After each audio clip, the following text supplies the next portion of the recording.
You were the chosen one! It was said that you would destroy this Sith, not join them! In control against Artosis debate, and keep going back and forth. That'll be easy.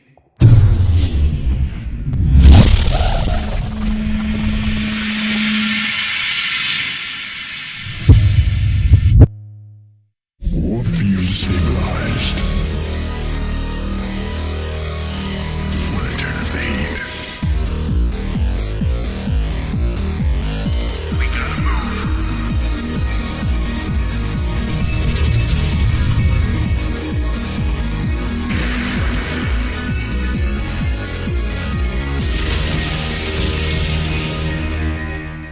It is Tuesday, August, not April, the 16th, and welcome to State of the Game. I am JP McDaniel. Tonight on the show, we have Dan Artosis Timkowski, Tyler Liquid Tyler Washaleski, Jeff In Control Robinson, and filling in for Sean, because Sean plus Rebar equals no Sean. He's actually filming a show that he was at the ER earlier, so he couldn't do that. So in his place tonight, we have Greg, E.G. Idra Fields, and with, of course, the news that came out today, seems appropriate. But let's go around and talk to everyone. Jeff, what have you been up to, man?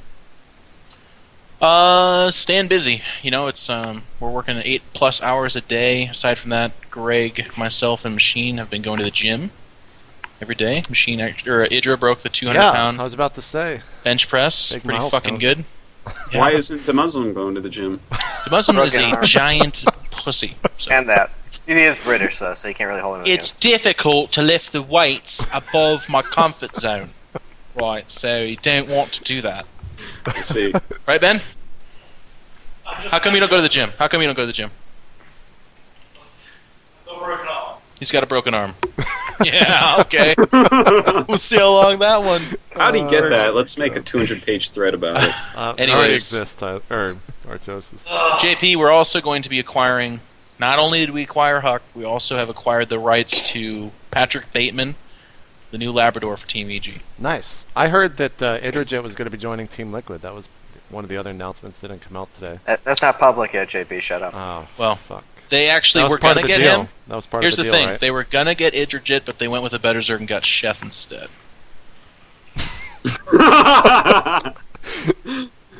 Very sad, Oh, God.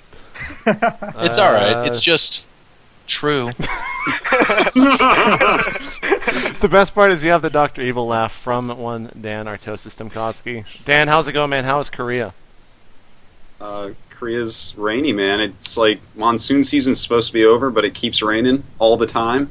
So I just stay inside and watch VODs and play StarCraft. So I guess it's So it's just like any other normal day. it's like the rest of my life, but my mom isn't yelling at me while I do it. Sounds good, man. It sounds Damn. good.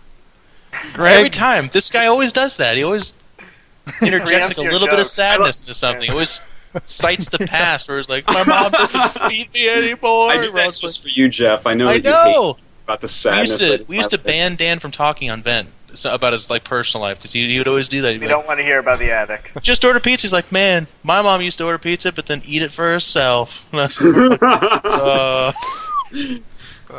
God, Greg,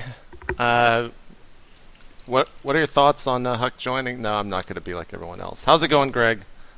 Pretty good. Up until today, we've just been practicing like 8-10 hours a day, plus gym, like Jeff said, so not a whole lot of time for anything else, but really productive, really good. Now, Just prep for MLG.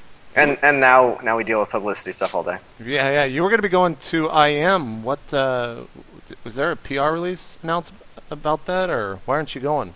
You're just not going? I just can't go to this one. I'll be going to future IEM events. All right. And Tyler, is Jeff noddingly very proud of Greg. Noddingly? Noddingly, yes. Whatever that Sounds like an means. awesome British town. Ask the Muslim if that's a word for me, Jeff. Turn around and ask him. Is Nottingley a word, Ben? Or a town. Or a town? I think Nottingley, England. Where is that? Yeah. What? He didn't make it up. You're knackering. You're knackering your tosser salads. Oh, bugger. He's cracked out. Oh, God. Tyler, why do I always have the hard-hitting questions for you? Why is your Twitter no longer in existence? What's going on, man? Dude, 140 characters is trash, man. Okay. You can't say anything in 100. I agree He's with waiting that. for Google plus. Twitter. Oh god. Don't worry, Dan will try to sell you on it. Yeah. Yeah. I still haven't tried it yet, Dan. You didn't sell me yet. That's a pretty fluff answer, by the way. 140 characters. By the way, Mr. calling out BS over there. Wait for the zoom in. This is Jeff's new thing. Well, I guess that's what I'll get out of you. I got 2 announcements. One, the shirts will be available by MLG Orlando. Whether that's going to be from MLG or from someone else, I'll decide by then. But by October 18th or whenever that weekend is, we'll have shirts for State of the Game. The other one is there's not going to be State of the Game next week, but I know that a lot of people have been upset because we haven't been live that much every Tuesday. We're going to be doing State of the Game live from MLG Raleigh on the main stage Friday night at midnight, I think at 12:30 on Friday. And that's going to start off with Sundance and Adam Apicella talking about perhaps all of 2012 and kind of what MLG has. Wait. We have a half hour to do this, and you're going to start off with. We might have Sundance. more. I'm going to work for more. If it's only like 5-10 minutes, then it's going to be shorter. But regardless, State of the Game will exist on. You know, Sundance is not going to be short-winded. Well, then you can come up on stage and join them. We'll see how that goes. But that's going to be a lot of fun. I'm looking forward to that. But we got way too much stuff to actually talk about.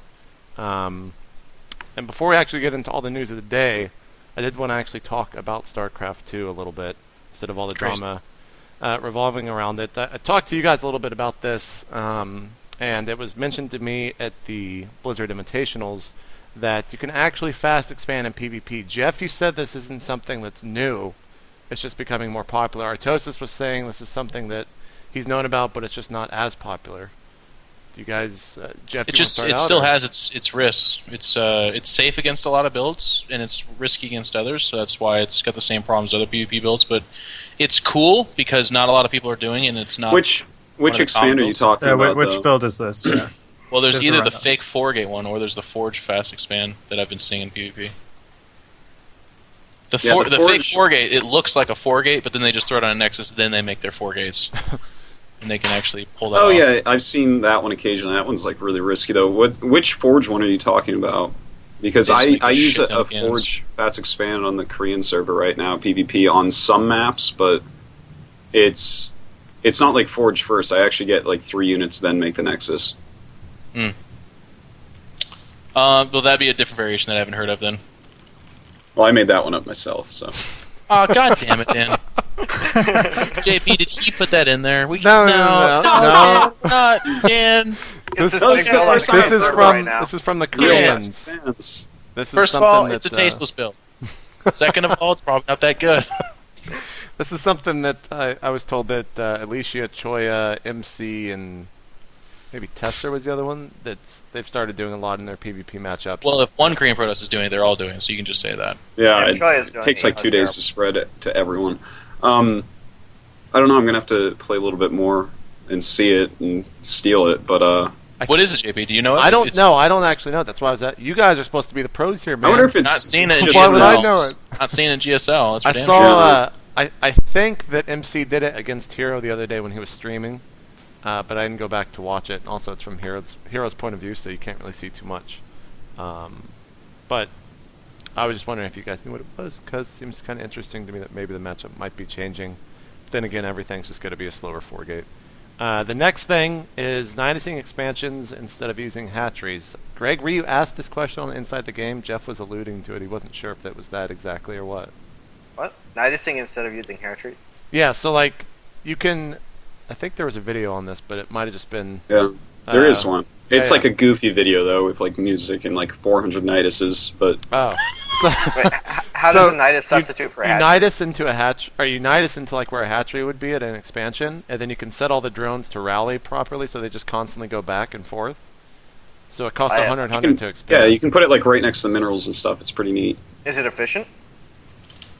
Well, it's quicker than making a hatchery, right? Yeah. Well, no, I mean the mining, but it seems... I hadn't heard of that before. That's cute. I don't know. Maybe. See, this is... this is the first I've ever heard of it, so I don't really know. This is actually crazy, man. I'm blowing you JP is bringing up all these new strats. I'm so excited, about guys. Last night, like they aren't even real. The next one was actually... I just wanted to have this discussion and piss off everyone since we don't have a Terran on the show. Maybe we'll get to Muslim to comment on this.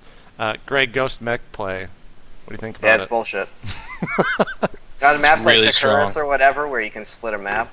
Yeah. It's just silly. You get 20 ghosts and nothing. Yeah, Ghost speed everything Zerg has, man. If you're like good at They're using cost Ghosts. efficient versus everything except roaches, which fucking sucks. So. Yeah, that's a hard spot, man. It's really, really strong. Yeah. It reminds me. I mean, if you watch Thorzane play in particular, Well, that was just Thorzane- cats. Like watching the Muslims practice games because he uses it because I told him ghosts are fucking good, and it's silly. Yeah, all these people were whining It's about ZBT for like 2 weeks, and it's like, well, guys, I mean, the Ghost is only 100 gas now. Just make Ghosts and Make them. snipe Brood Lords. You're fine. EMP Infestors. They're like, oh, Infestors are too strong. It It's was this thing called actually... EMP, man. We'll talk about the North American Invitational, but in the last game to seal that tournament, Select made 3 ghosts and it won him the entire tournament. So he never made them in any other times that him and Sheth played out of the 11 games or something. It was actually ridiculous. save the best for last, man. Yeah. It was fun stuff. Then the last one, which Artosis said was used quite a bit by Rhett at the European Invitational, is the 3-hatch pool. And a lot of Koreans are saying that it's just too strong and PvZ is unwinnable.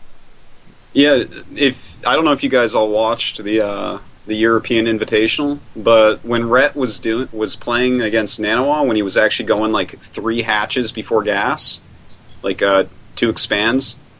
Oh, 3? He looked better he was than going, Nesty, 4 or man. 5. He looked unbelievably good.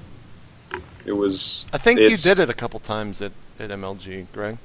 Or I mean, sorry, at the Invitational. Yeah, 4 hatch before gas is pretty common and really good. I think it goes back to like Losira or something. Like, I think Rhett did 5 hatch before gas, which is new as far as I know. But no, 4 hatch before gas is semi-standard on macro map CVP, and it's really good. It makes any kind of timing, any kind of 2-base, like a big coin flip. You have to, if you know what Protoss is doing, you absolutely destroy it. I think Protoss' proper response is just sit back and turtle, go for a death ball. It eliminates the Protoss timing. That's when Nanawa was actually able to defeat it. Like Rhett got way ahead and actually should have won it anyways. But he made Hydra. Nanawa like actually waited till max and like barely won a game with Colossus on that wasn't barely. or something. It wasn't barely. He rolled him, but he made Hydras, and Rhett didn't change any supply. Rhett should have won. You know that, what man. though? To Greg's point, sometimes they're really dumb. So. Oh, I guess so. I'm so sorry. He lost like no. Oh, units, hold on. Barely. Greg. Dude. No. Artosis, hold on. I forgot the biggest question. Greg, you're going back to Korea. Is Imbalanced coming back? I certainly hope so. Yeah, man. We're gonna start Imbalanced as soon as possible. I've been like so busy, but I'm finally freeing up time. What will the first episode be on? Well, we've already done the first 3, but episode 4, I'm thinking either Ghost Mech or Blue Flame Hellions for sure. That's weird. When's the Infestor going to be done? Well, that'd be we a can pretty do boring that, too. episode because we just talk about how Templars and Ghosts raped them, and then. You can't tell. I'm already trying to create dissension between the 2 hosts of Imbalance. Tyler, you'll never finish it. Can we talk about something real quick, Dan? What do you want to talk about? Dan, I got a track record for you. Okay. Yeah. You hosted a tournament. It was called Ascension. Yeah. You go to the grand finals. Yep. Stops there. Okay. Dude. Yeah. Fast forward to Imbalance. Imbalance. Great show. People love it. 3 episodes. Gaining momentum. Cut it off. Your business plan has been had, my friend. I know what you're up to. You're going to start shit and then just let it fade away. I don't know, man.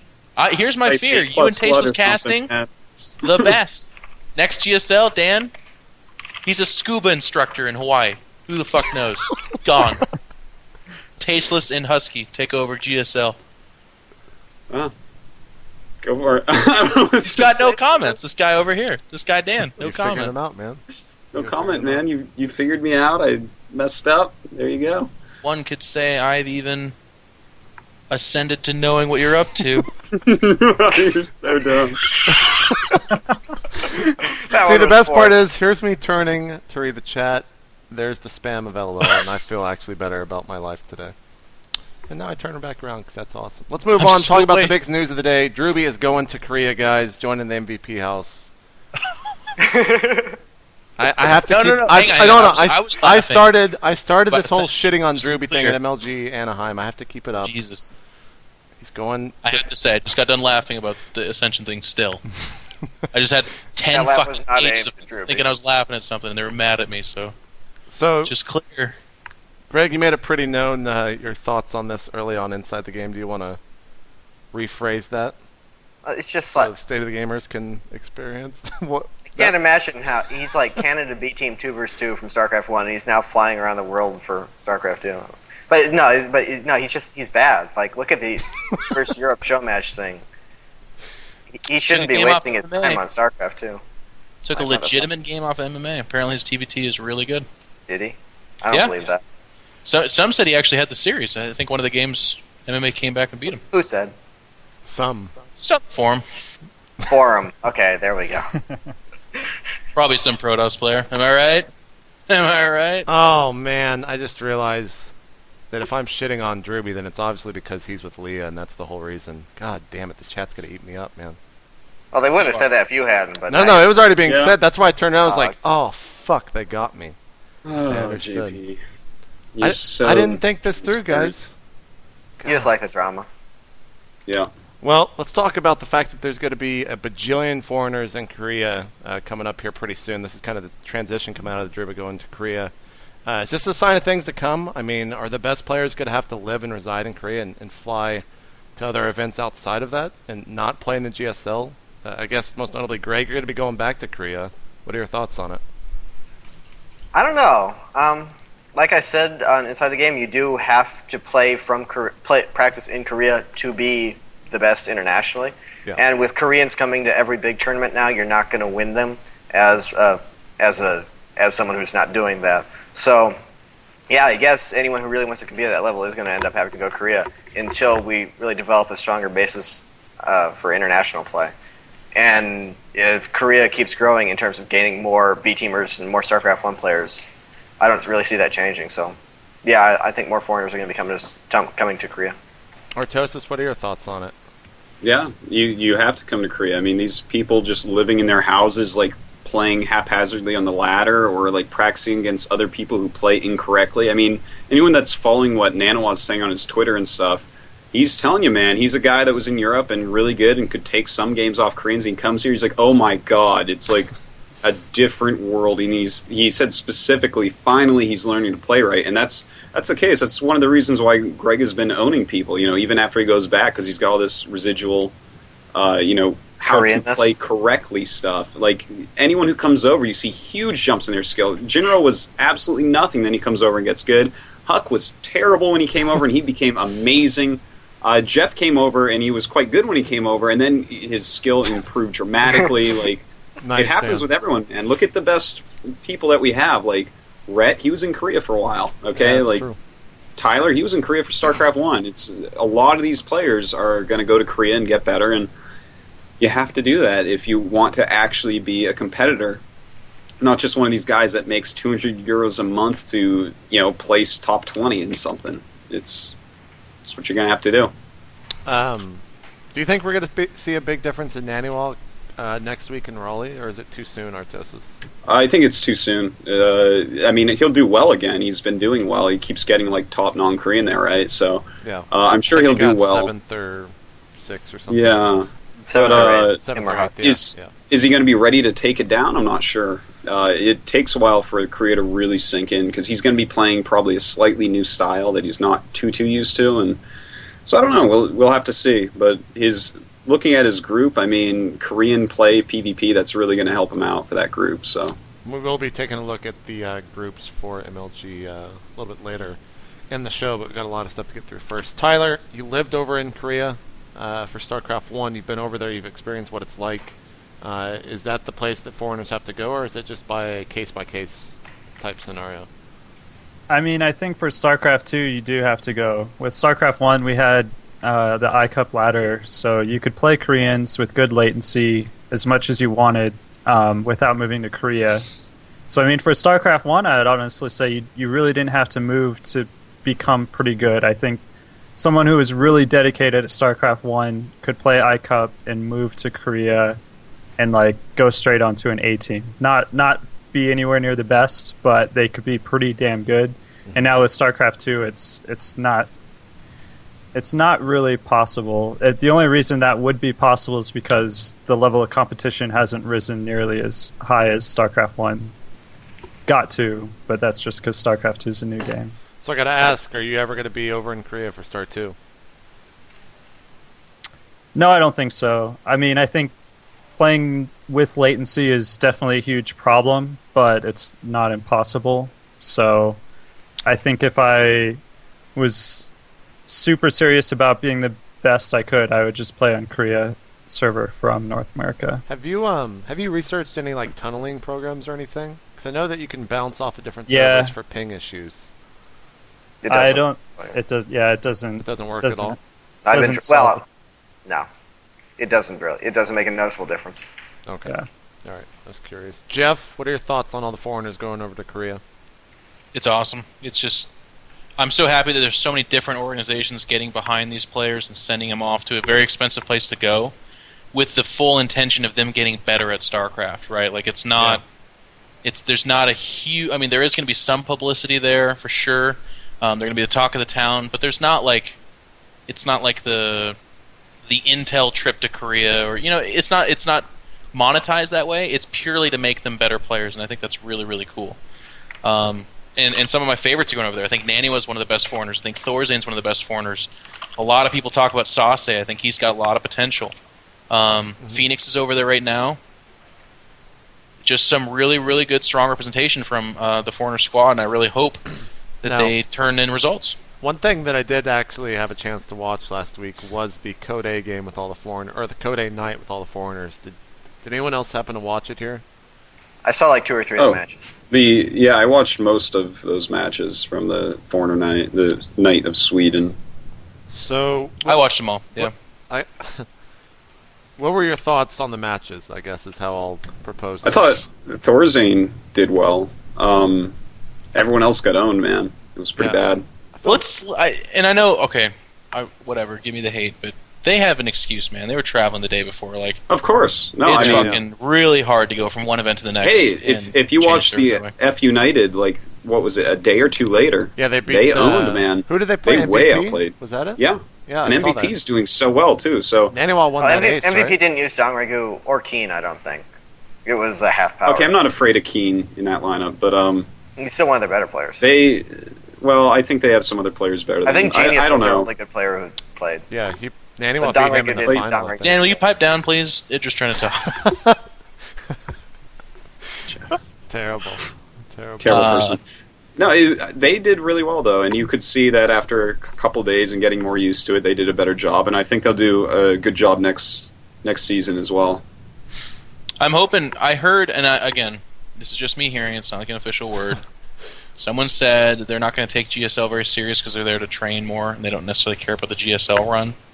I hope that's not true. I don't know if anybody else has heard that, but I'm going to stay up every night for those guys. I really hope that they are trying. I mean, if they're getting better as players, they don't necessarily have... I guess they could train specifically for that matchup, but if they're getting better, they're going to perform better in GSL, right?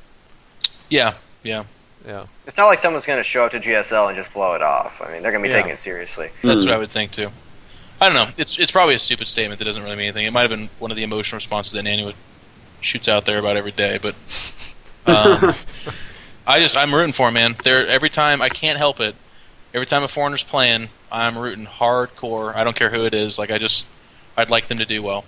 I think he might have just been trying to take some pressure off himself. Because he takes losses hard, man. Yeah, he cares so much. Harder than anybody. Harder than anybody, I would say. How soon after the European regionals was that? That was like a week or so, right?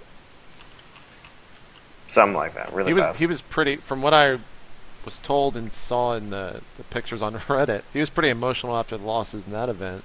He had to hold himself together after facing Rhett. Like, it made me a bigger fan. That's for damn sure, seeing a guy care that much like that.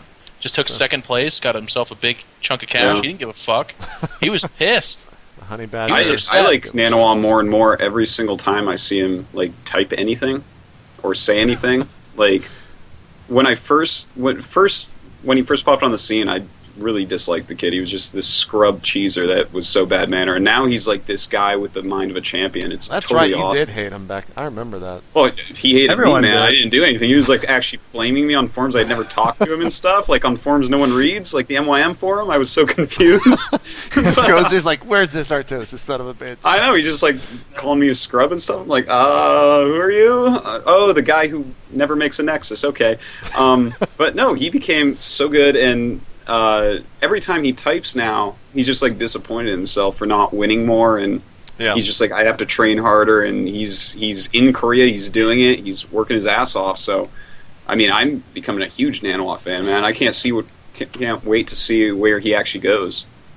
Now, we mentioned Korea, obviously. Jeff, I'm going to let you kind of take the reins on this, and this isn't because Jeff used to work at NASL or supported NASL or whatever his role was, just because he actually knows the most about this situation, and I tried reading about it, but it was just a giant clusterfuck, and I don't want to repeat that. So, Korea pulled out of NASL. Jeff, talk to me about why and kind of what's out there. Well, this will take several clarifications, I'm sure, from everybody whoever is interested in this chat, but there's a lot of stories coming out right now. There's two sides, basically. One, NASL is saying that they were trying to work with the Koreans. They had received word quite a while ago, in fact, going into the finals of Season 1, that a $500 stipend was not enough support to justify sending all the Koreans. So they upped it to $1,000 on the spot. But then they, talked about. I think they upped it to $1,000, and perhaps the rest of it was taken out of prize money and player. What are they called? Security deposits.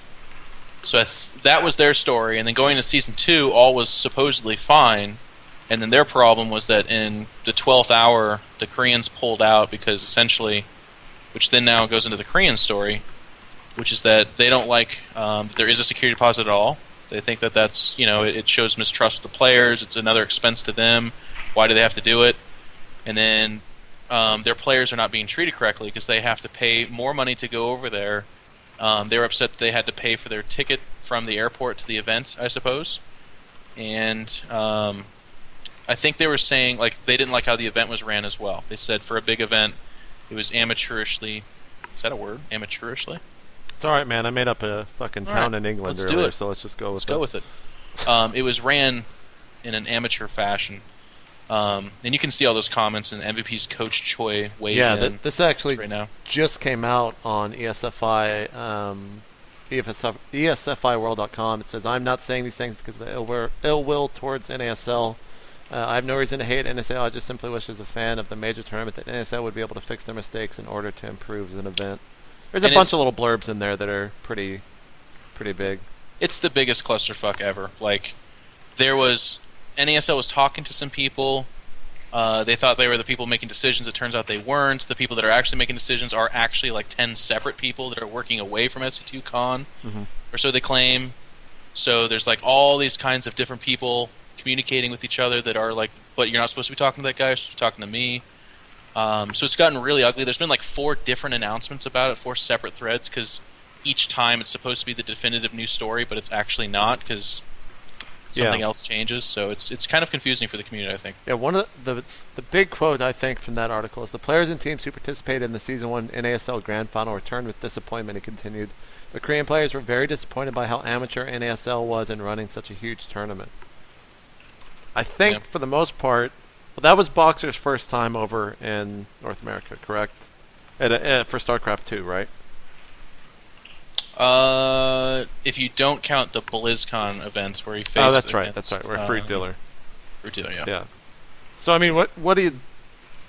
Is that just a bad egg in the sense of a tournament, and they should just kind of forgive and forget, or do they actually have a point there with they came over, experienced something, and it wasn't what they were used to or what they were expecting, and now they're just. I don't have a whole lot of sympathy for their perspective, to be honest with you. Yeah. For MLG, I have to pay for everything. Yeah. It's actually standard procedure for most tournaments. You pay for yourself to get there. They don't pay for. They weren't invites. They were qualifiers, right? Yeah. They signed up, they signed contracts, they read everything, they knew exactly what they're getting into. The hours are terrible.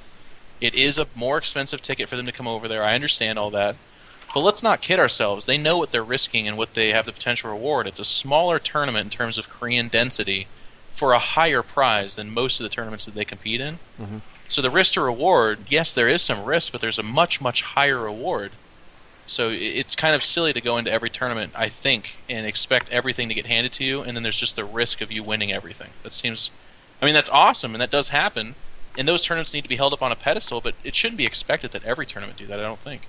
Dan, I mean, what do you guys think? I don't know. Yeah. Get some other opinions in here. Dan, what do you think?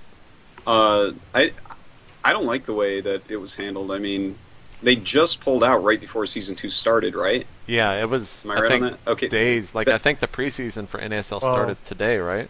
Yeah. To me, that's dirty. Already. That's dirty, in my opinion. I can't believe they did that. That's like a shameful act to wait that long. So I'm sad that they chose to be so unprofessional in that way. And as Jeff said, you can't just expect every tournament to fly you out. I mean, the fact that NASL, at a moment's notice, doubled the stipend to fly out when everyone already knew what they were getting to go out there. Yeah, that shows that actually they're very professional. And they offered to quadruple it to $2,000, which is like I don't know of any tournament that offers that. Yeah, that's a rare set of tournament organizers that's going to work with you that hard to try to make you happy and get you there. I have to say, personally, NASL treated me greatly. It was their first event. The first day was rough. After that, it was a beautiful event, I thought. It was really cool. It was kind of like a small event, but really well done. And I don't know where all this is coming from. I think it's pretty ridiculous. It just, from what I've heard and what I've read, it's to leave at the last second and leave this league high and dry like that. I don't know. I have respect for someone like NASL, who are these guys. These guys weren't really deep into esports. You know, these guys aren't like multi-million business people. You know, they're guys that saw this and they want to do this and they like it, and they're trying to build something up from the bottom. You know, we've seen NASL progress every single week, and then they kind of get shit on at the last second, it seems. So I'm not very happy with the way it went down, and I will still be watching NASL for sure. I was watching this morning, and I'll continue to tune in as I wake up. Tyler, you got any thoughts on it? Just pretty much agree with what's been said. I can only really see the Koreans at fault here. I don't, without knowing all the details, I can't say exactly what went wrong, but I can't really imagine how they didn't do anything wrong and they've had reasonable expectations this whole time. It's just not possible. It seems like NASL handled it pretty well. Maybe in some crazy perfect world, some heroic NASL employee could have done some magical thing that would have fixed it.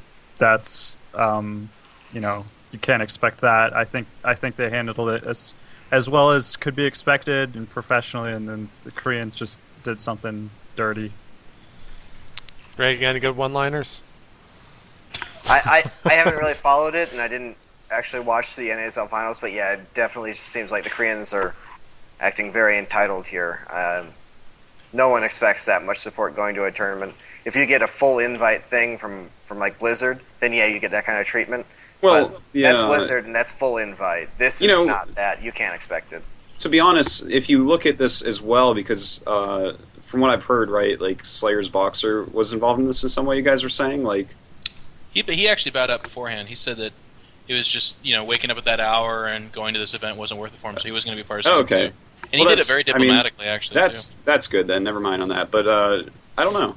Maybe just because it's been so professional in Korea for so long, they're not used to this. For us, coming from StarCraft 1 in America, all of us here, it's like, wait a minute. You mean I can pay for a ticket to the moon for a chance to win that ticket money back? I'm there, For them, I guess they have completely different expectations, which I don't know.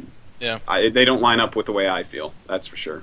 I think people should, to Tyler's point, though, and it's been pointed out before, and I think it should be limelighted, because in order for this stuff to kind of stop, we have to identify it. Like, their complaints could very well be perspective-based and legitimate based upon what they're used to in their culture, and that's fine.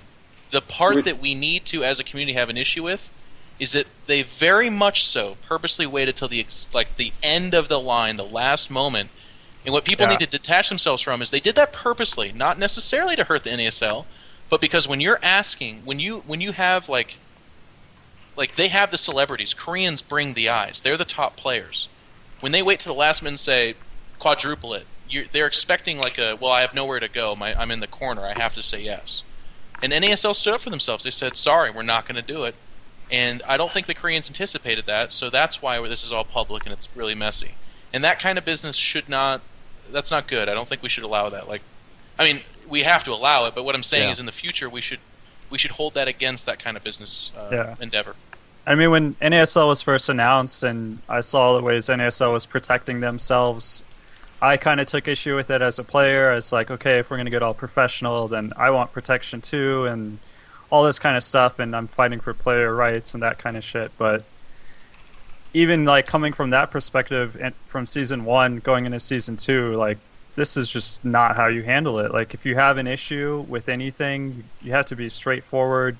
You don't play hardball. You don't calculate how much leverage you have and take a calculated risk on forcing the other side into doing something that's not something that they think is reasonable. Like if you want everything to be fair and square and everyone to be happy, you don't do it by playing hardball like this. And it seems sometimes like for Korea, hardball is the default way to do business, and that might just be their culture, but it comes off in a lot of situations is pretty nasty when I see it. But yeah, well, I hope that maybe we'll get kind of a more of a Korean response coming out of that. I think the first one was that article over on ESFI World from Coach Choi, which you can go read. MVP Coach Choi weighs in Koreans NASL exit. Go read that. You can get caught up on the latest.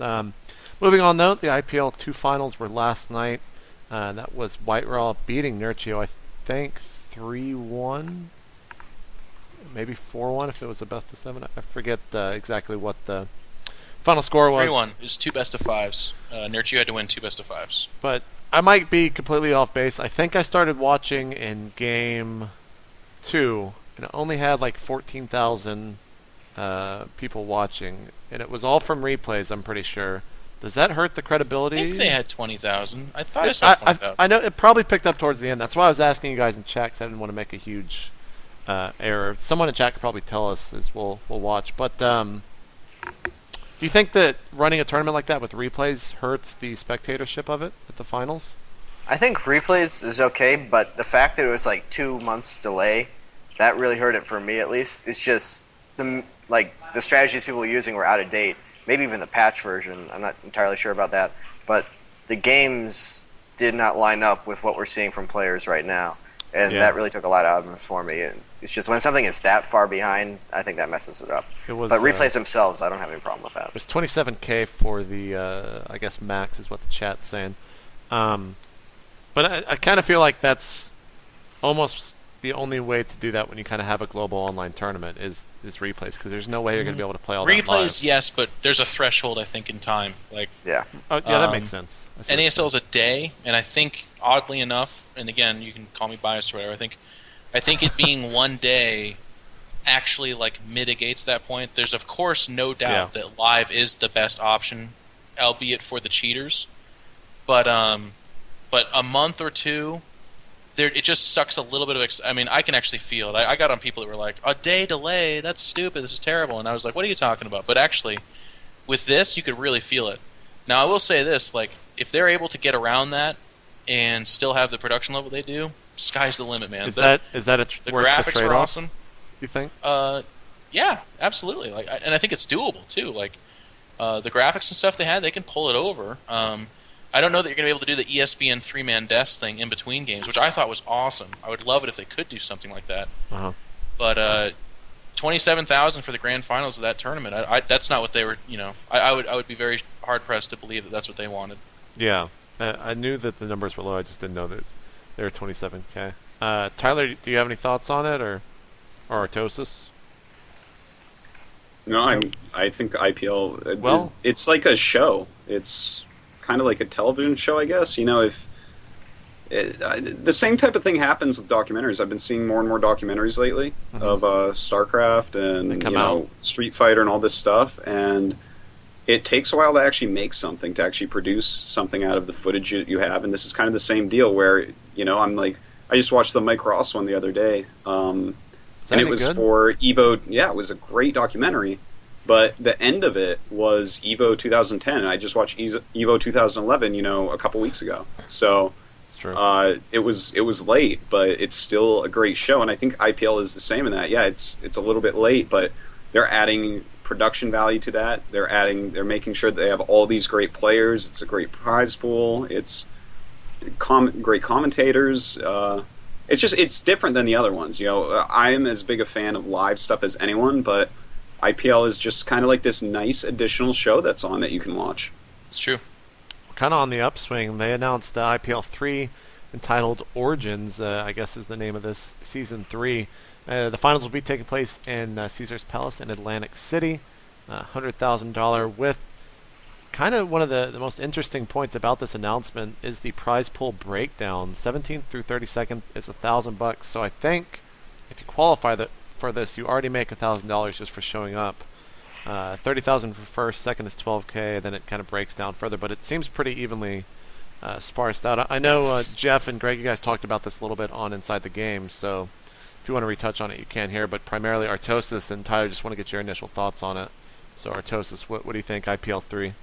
It's great, man. I think LAN tournaments are the way to go. They're always my favorite, is to actually have people play live in person. I don't like online as much. I think it means a lot more, and I'm sure they'll put on a great event. Of course, they've had all this time for insane production values, but now they have all this time to prepare for it.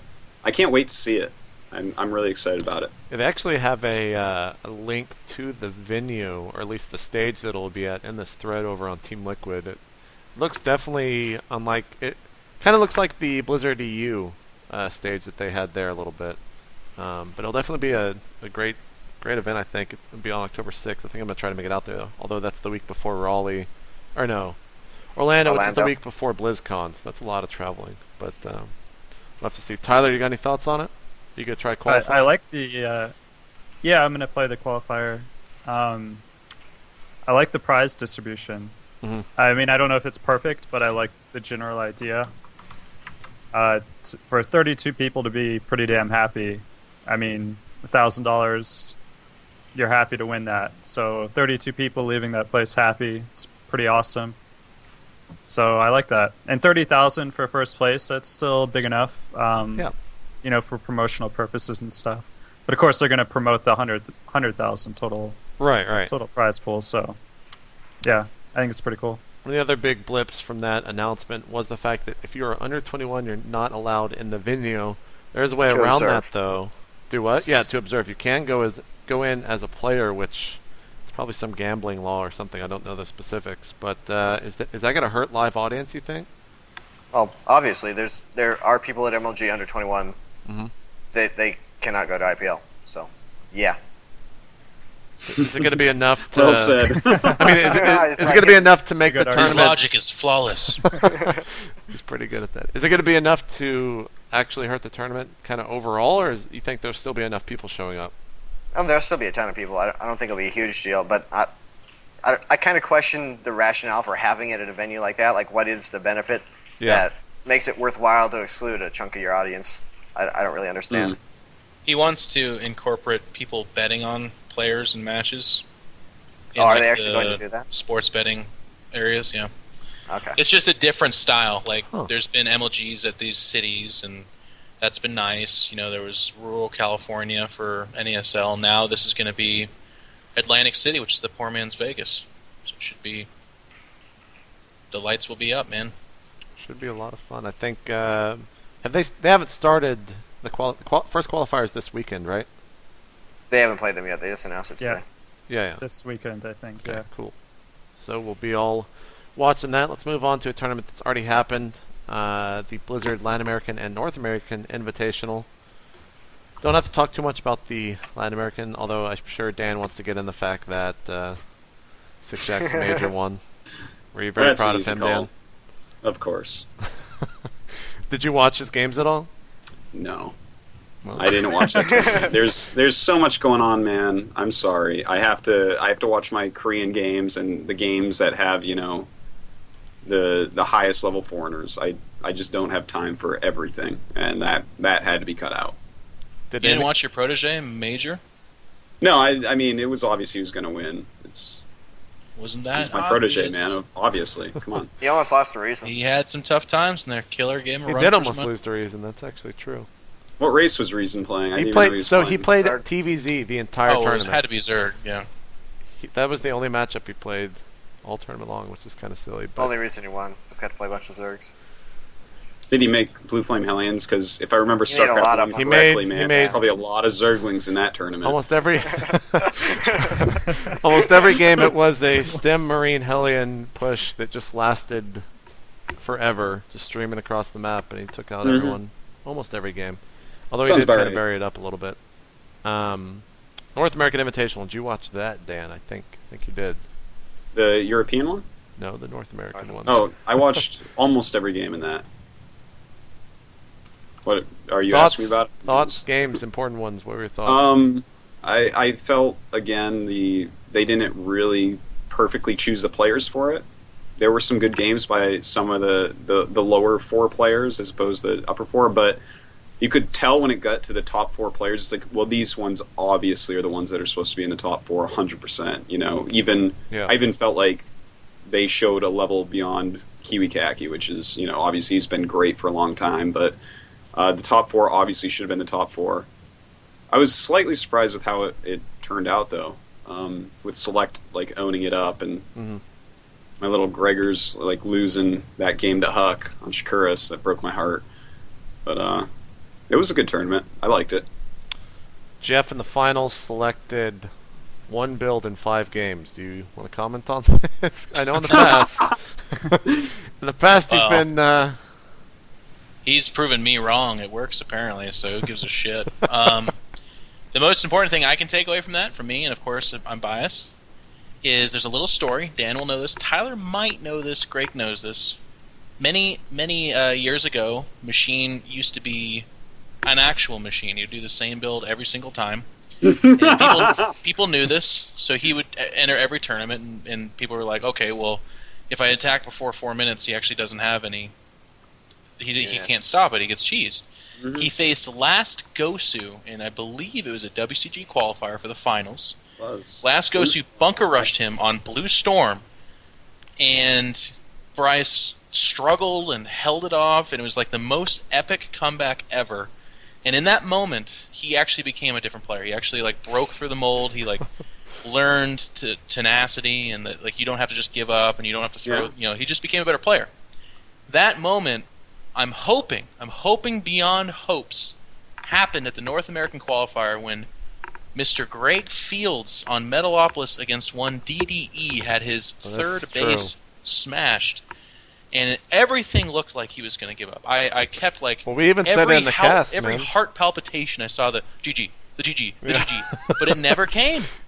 And he hung the fuck on, and he clawed his little Idra claws back into the game. and he was red-faced, and his glasses were steamy, and he won. And I looked at that, and I said, you know what? That is potentially an extremely important game, because that same Idra has left a lot of games really, really fast. Didn't do it this time, so I'm hoping that's the moment we look back and we say, Greg, that's when he changed. He became fucking awesome. We actually pointed that out in the cast, man. It was pretty interesting. Greg, you want to talk? I mean, you are actually Idra-jit, so why did you stay in that game? I don't know. I was just in a really bad mood, and I couldn't accept losing to DT at that point. I would killed myself.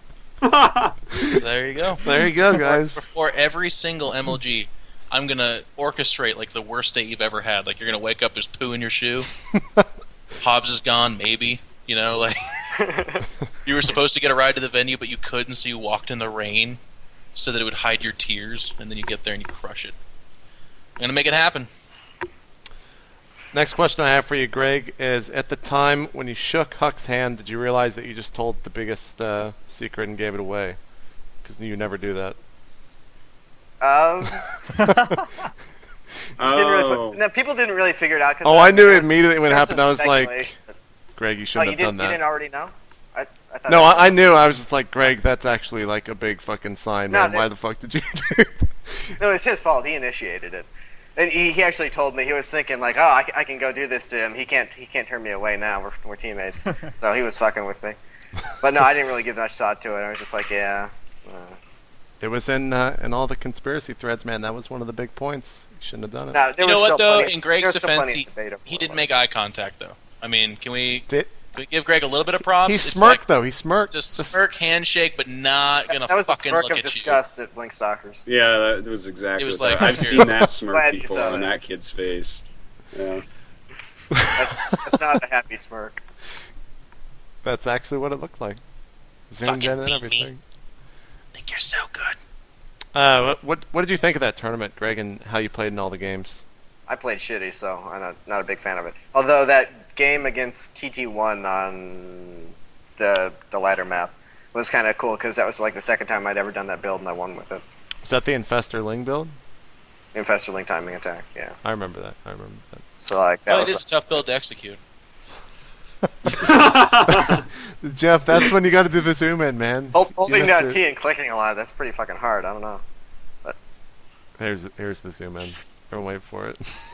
No, that, I guess the Metal Gamer CD was okay, but no, losing a North American only tournament is incredibly disappointing.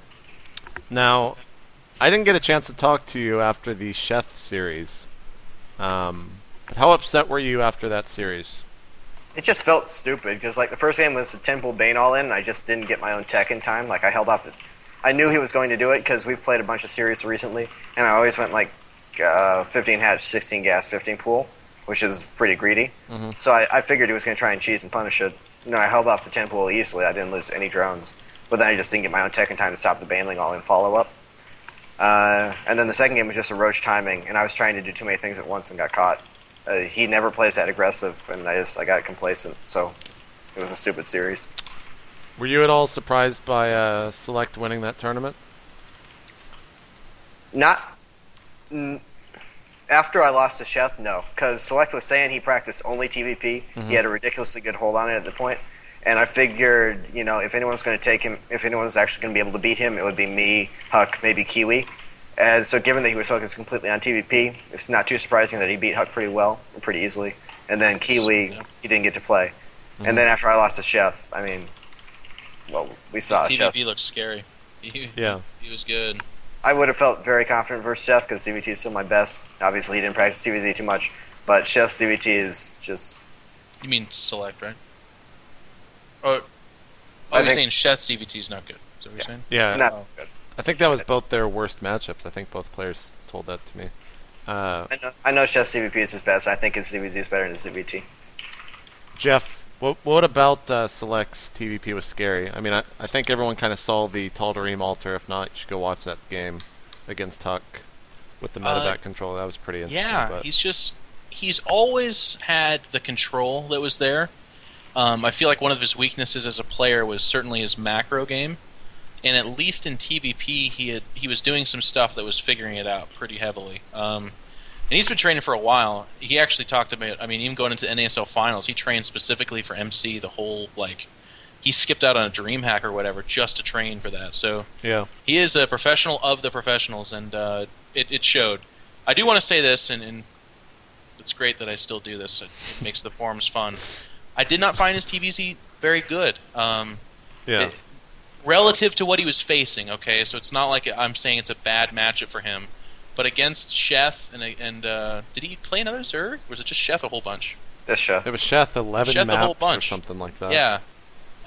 There was a lot of pretty messed up play, and Sheth was able to almost reverse all kill for the win. Yeah. So I was glad Select was able to hold on, because I felt like he played the best in that tournament, so he deserved the win. But his TVZ, and he knows it. He'll be the first one to tell you that. He knows it, yeah. Yeah. Tyler, did you watch any of the tournament at all? Yeah, I watched a handful of games. What were your thoughts on it before we move on? Well, I was really happy for Select, first of all. I saw him at the last MLG event when he had lost a few matches. He seemed real sad. I was trying to cheer him up. He was... In Anaheim, he was really down. Yeah, but he's good. What? I don't know. Was that necessary? I'm sorry. Jeff's just having fun. Tyler, fast the whip though. He's like, what? You can't use the zoom in that quick. I'm sorry. I apologize. Go ahead. Unnecessary. But yeah, I mean he's good, and so it's a bummer to see someone who's pretty good just lose that bad. So I was happy to see him win, but yeah, man, I would think that the way he plays TVP that he would be better at TVZ. Mm-hmm. Like I would have to guess if there's a TVP style that translates kind of to TVZ, I feel like his would be it because he keeps the pressure on. He's kind of everywhere at once. I don't know. I'm not real familiar with TVZ, but I feel like he couldn't be that far from being really good at TVZ, and if he figures out whatever he needs to figure out to make it work for him, that's going to be really scary. But I'd like to play him in some PvT. I feel like I've been familiar with his style for a while, and he doesn't change it up that much, so I'd like to go up against it and see what he's changed. Like, I can't really tell from watching Huck play, because Huck does a lot of weird things that I don't do. I feel like Huck actually made quite a few mistakes, and I would have liked to see what happened if he hadn't made some of the mistakes. But, yeah, Slex TVP, man. He's It's also the real deal. He's actually, like, a lot of people don't necessarily know this, but they need to, it's kind of cool to know this in the background. He's actually a really tough guy to prepare for Zergs in the metagame. I think Greg would feel confident going into it, but a lot of people would have to prepare for any range of cheese, and that's not a disrespect to him at all. It's just that he's capable of busting out some severely dangerous cheesy stuff, like that three bunker wall that he did on Shakira's, because he's beaten Rhett with that. I've seen him do 2 barracks play. I've seen him do heavy blue flame, quick drops. Like, the range of stuff he does is actually quite through the roof. So he's a pretty scary player to prepare for. Now, before we move on, 2 MLG Dallas groups, IEM Cologne groups, we're obviously going to talk, so I combine Huck and talk, about the EG thing. I do want to talk about the ladder maps. Last week, or the last show, rather, we mentioned them, but everyone here just hadn't played them yet. So now that we all have had a chance to play them, I just want to break them down and kind of get everyone's thoughts. So starting off, Abyssal Caverns, that is, of course, the... hopefully you guys know what the map looks like by now. I don't even know the names. I know the maps. It's the Twilight one. The spawning it's kind of symmetrical in the center, split down the middle vertically. Is that one with close air positions? Yes. Okay. I think so. I believe so. Can you link us to the pictures? Because I'm not. Oh my! I'm not going to be able to do this. There's one that's rotational and one with close air. You know what? And when It's you do close it, there. you're called an enabler, by the way. Yeah, that's true. When you go retrieve that for Artosis, he continues to atrophy at his home. That's true. That's it. Well, man. if I want him to speak about it, I guess I have to find him. be a chap? Go get me the information for what you want me to talk about. I don't use Google, man. I just give JP my a spine has been hurting lately. If you haven't noticed, it's hard for me to reach for the old mouse over there. Let me go get that thing. Okay, where is the ladder maps? And then he cocks his head back. Okay, you do that. You know what's frustrating about the Blizzard tournament though is they're still using Metalopolis. They're using MLG versions of maps. I know. They still use Metalopolis. Mm-hmm. Best picture meme ever. 1 in 40 makes me laugh. This one was hilarious. It's Dustin Browder, and at the top it says "Remove Metalopolis 'cause imbalanced," and then at the bottom it says "Put in Invitational." Well, I love how they explicitly said good. that. I love how they explicitly said that ladder maps aren't supposed to be tournament maps, and then they host their tournament and they do it all on ladder maps. A lot of the ladder maps are fucking terrible. It was just close position shattered. I mean, Well, what the fuck?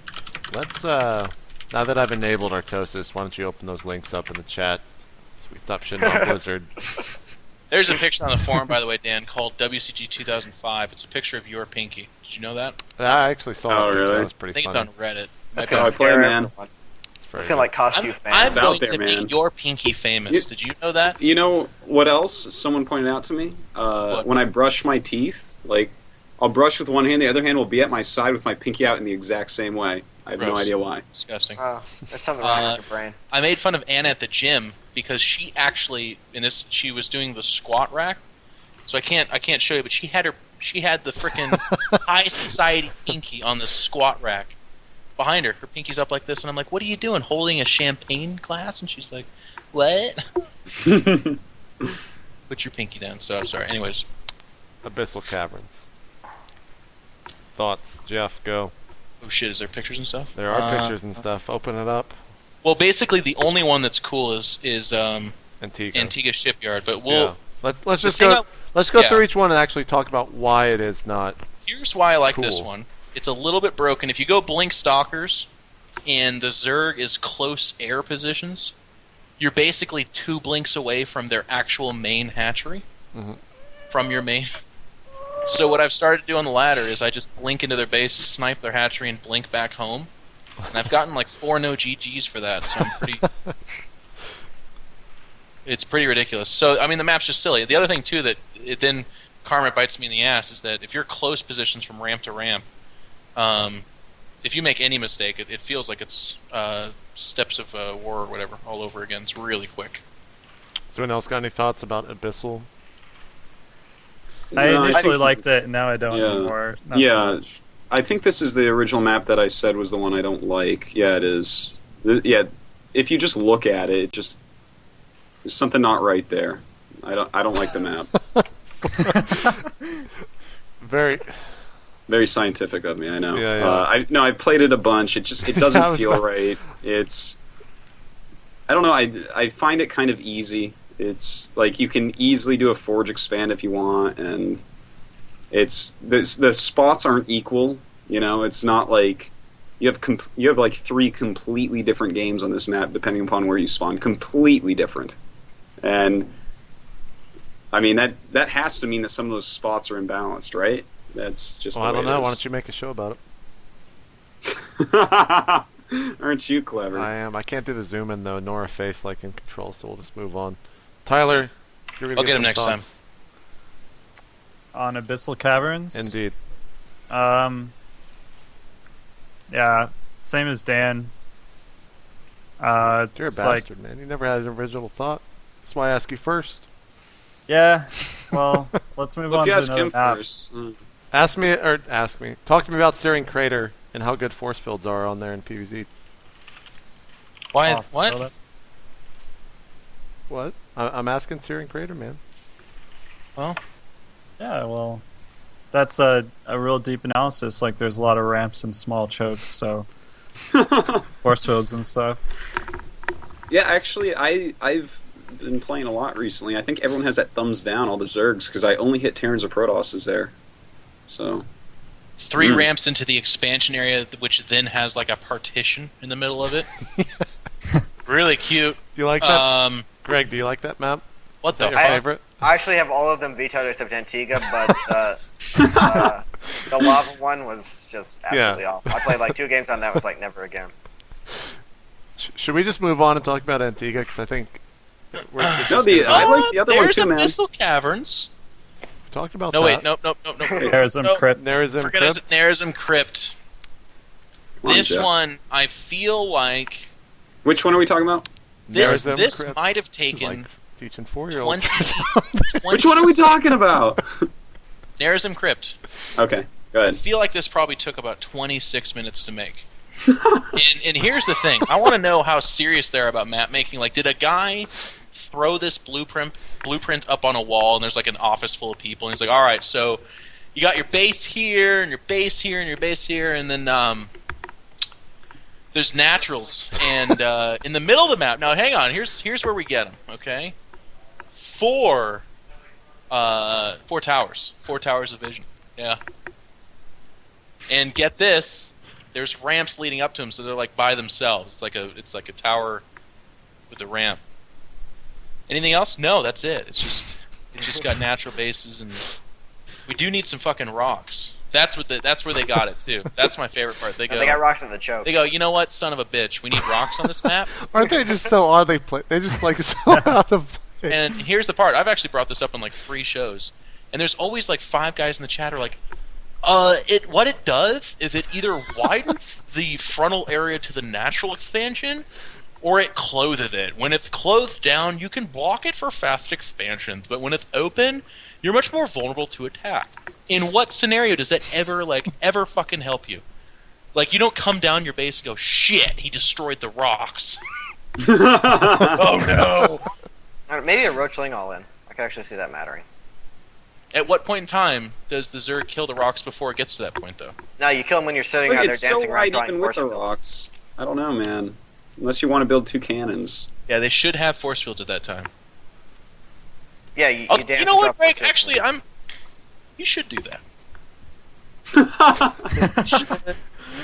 I think that would be a winning strategy. You're such a nerd. I don't have anything wrong with that map. Third bases are weird. That's the only thing I've really come up with. But I don't know. I don't look at that map and thumbs down it. I'm still playing it. I still have to play it more to really know. But I don't actually have that much wrong with it.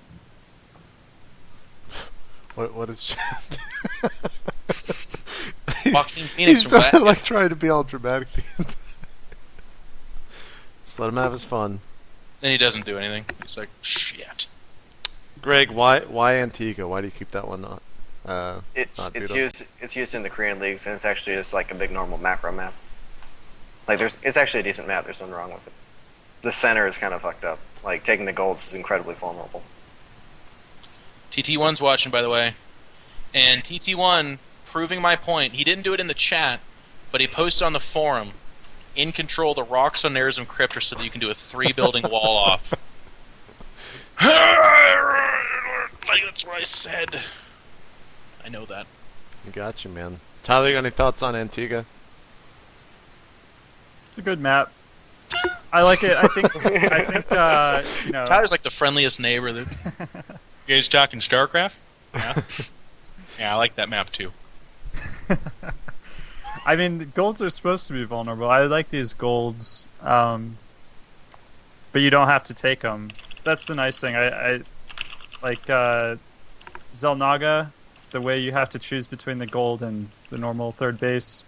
That's a little bit of a weird choice for me, but on this map, I like it more. You could actually take that gold as a third base in some situations, even though you have this other third that's so much easier to take. So I think that's cool.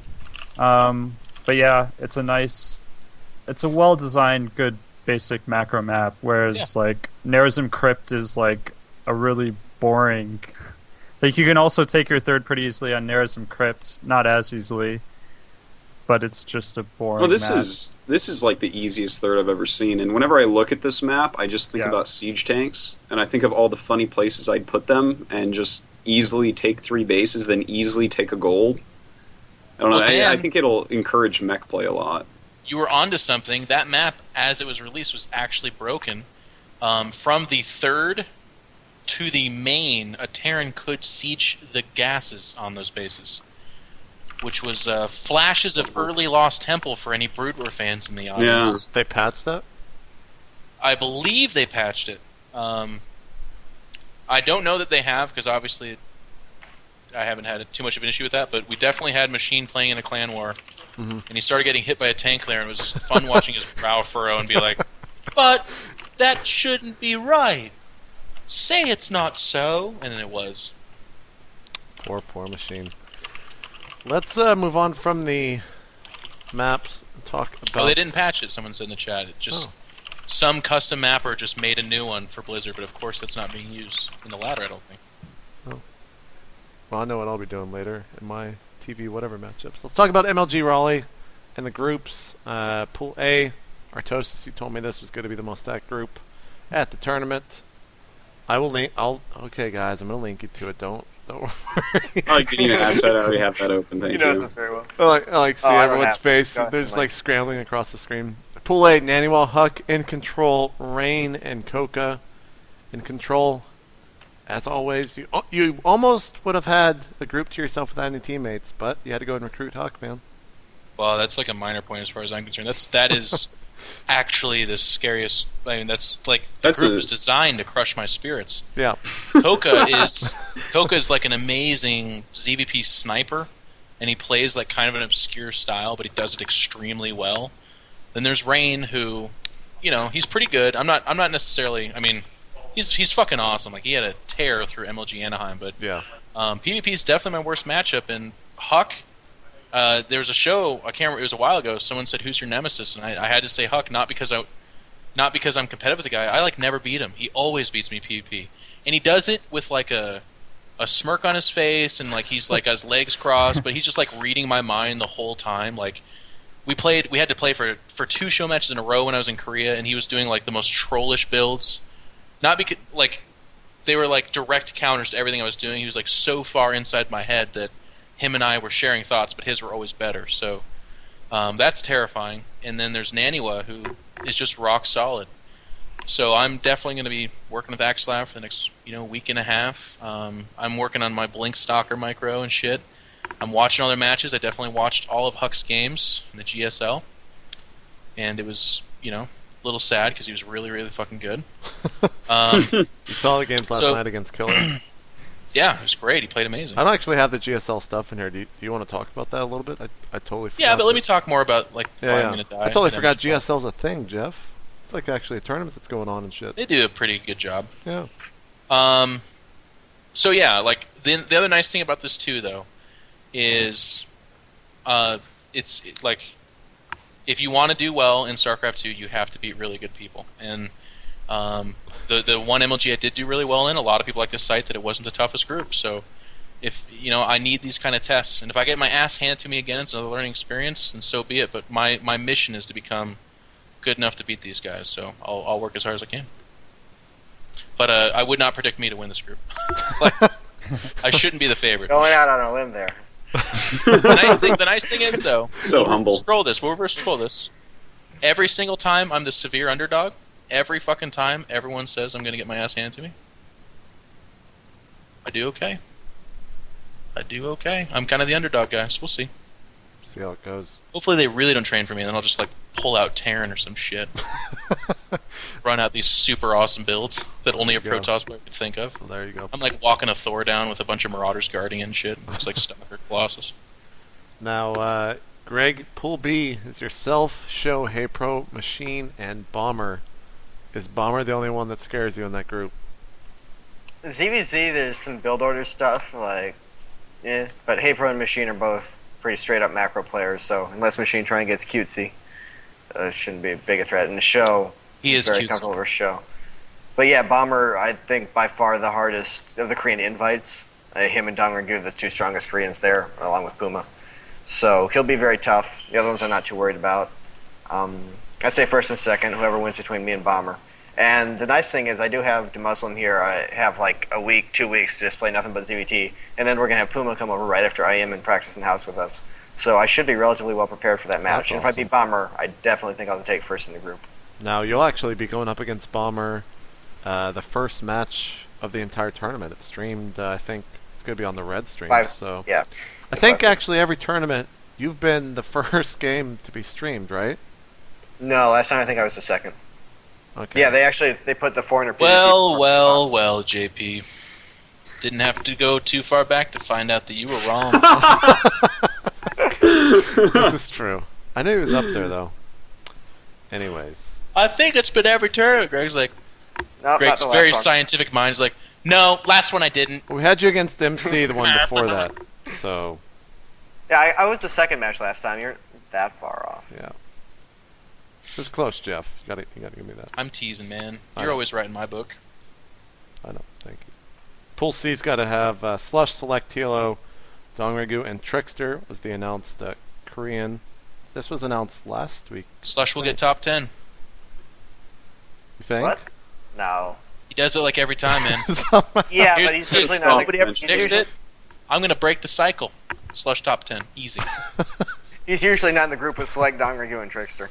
He fucking beat Moon and Naniwa, man. People make excuses. The guy. I don't know about makes Naniwa, results. but the games versus Moon were silly. He's not. No. Every game against Moon's silly because Moon's a silly player. But yeah, but Moon's not. Slush is Moon's just 10 not that times caliber sillier player. than Moon. Let's. So imagine how silly that matchup was, Dan. They were like clown fans. That match, man. It was silly. That was the one where bailing bombs worked, and then he lost anyway. Yeah, that was a beautiful game. Cool. Just say it, man. You say it. Slush top 10. Everyone's face just has disgust on it right now, except for Jeff's. Look, people are going to figure out that you make a medium amount of workers, and then you just defend, and then Slush is going to stop winning, and that's it. You want to know what's actually happening here? Slush is one of the guys I beat at MLG, and he's now having high degrees of success, so I need to talk him up. Gotcha. It's an Artosis. So. It's an Artosis. There you go, man. Yeah. I should make so many inside jokes. No one's going to get that. Damn it. Dan, talk to me about Trickster. Dude, sometimes he comes out with builds that are like really well done and really technical, and some really nice orders every now and then. And then sometimes he plays like he played last night in the GSL, which was like a travesty of terrible. It was I mean, if you have an observer and you get an observer, you literally get your robo to get an observer to scout. Shouldn't you use that information as opposed to unuse it? Like, he literally, the first game last night, he goes into his opponent's base with the observer and sees that it's 2 reactor barracks, a tech lab barracks, and a factory. So it's a marine siege tank all in. Big time.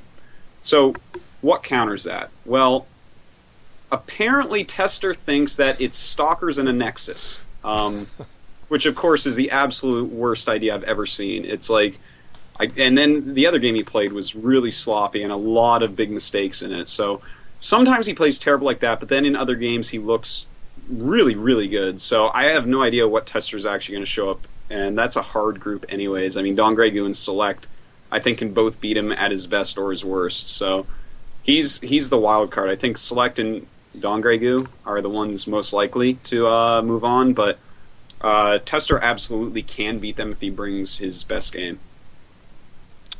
Pool D's going to have Kiwikaki, Rhett, Sheth, Moonin, and Nada. Tyler, how do you think your 2 teammates are going to do there? This is not a bad group for them. It's a great group for Red. Yeah, I think it's not that unlikely that Red or Sheth win it. I mean, of course, you got to respect Nada, but it's a pretty good group. I mean, they can beat Kiwikaki and Moonin, and either of them can beat Nada in a best of 3. Is Nada's TVZ any good? Nada in general hasn't seemed that great. Yeah, he's just kind of solid. If Rhett plays like he played at the European Invitational, did we talk about that yet, by the way? The European Battle.net Invitational? I believe I threw it to you a little bit. I don't think we really care about the European. We didn't really. Okay. Like, well, anyways, if Rhett plays like he played in that, I mean, I think he'll take the group, man. He's looking really, really strong. Monster mode. That group's really good for him, in my opinion. I think. Yeah. Like I say it, but I always want to hold back because we went into the last one. We're like, Boxer's the most beatable Korean. These Koreans turn it on for MLG, man. They become monsters. I feel like that the crowd really actually changes their play. I mean, Boxer said it on stage, but I felt like it's actually true. Well, they have to go in it with a lot of confidence and be comfortable too. And in my experience, a player that's comfortable and confident is.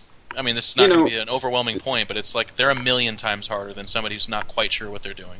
I'm actually waiting for Nada to turn it on because, in every interview, Koreans will be like, I want to do better for my fans. I want to win. It's my goal. And then I hear through, the back sources and stuff and from various players and other people who's actually playing and who's actually not. And I've heard that Nada actually really wants a big championship in StarCraft 2. He wants a title.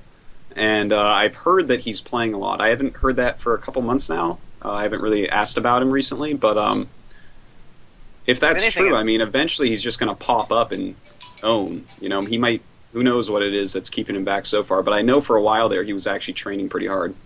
If anything, it feels like his play has dropped off. Really, I don't know. He just hasn't. Yeah, I mean, again, I haven't. No one's told me that he was training hard for like 2 months now. So he was at Assembly, right? Yeah, he lost some mana. Yeah, that was a weird tournament, man. Got 2-0'd by Mana, man. Elfie took he him out. He lost to too. Elfie? Yeah, Elfie took him. Mana beat him. Well, he did too, but Mana? in group play. Elfie's like gonna say. 70 APM random. What the? Well, fuck? he had some cute builds and stuff, and Nada just kind of died. It was like, what? That sucks. Hmm. Why was that tournament weird, Artosis? Just because of how the results were? Well, like Huck and Nada and MC all like didn't wait, win and MC stuff. was at that tournament? Yeah, wasn't he? Am I like I don't completely think so. insane? Which one? Oh, I have to look Assembly? now. I know Nada was there. I don't think they sent MC though. I don't think SK did. There was it's someone just else there that Nada. was really good that I was expecting to. Sen? I don't know. So, was Sen it was Sen? there, but it was. I don't think that. I think there's only one Korean. It was just Nada. yeah, Yeah, it was I'm just pretty Nada. sure it was only Nada. Nada and Sen were the Asian men. Well, while Artosis is furrowing his brow, and I Okay, can't yeah, actually there say was Sen was the other player that was really Yeah, good yeah, there. yeah. Yeah, that was an odd tournament, man. Well, MLG will be kicking off next Friday at 5. I can't believe it's already a week away. These two events were like incredibly, I know. almost too close together. Almost. Almost, one might say that. But then we have a month off, so that's good. But then October is going to be crazy with all the tournaments. But anyways, let's talk about the IEM. What is the name? This I can never actually figure out the Gamescom. name. Cologne. Cologne. They always have the same name though. It's just the 2011 version, right? Yeah. The Intel Extreme Masters Global Challenge Cologne.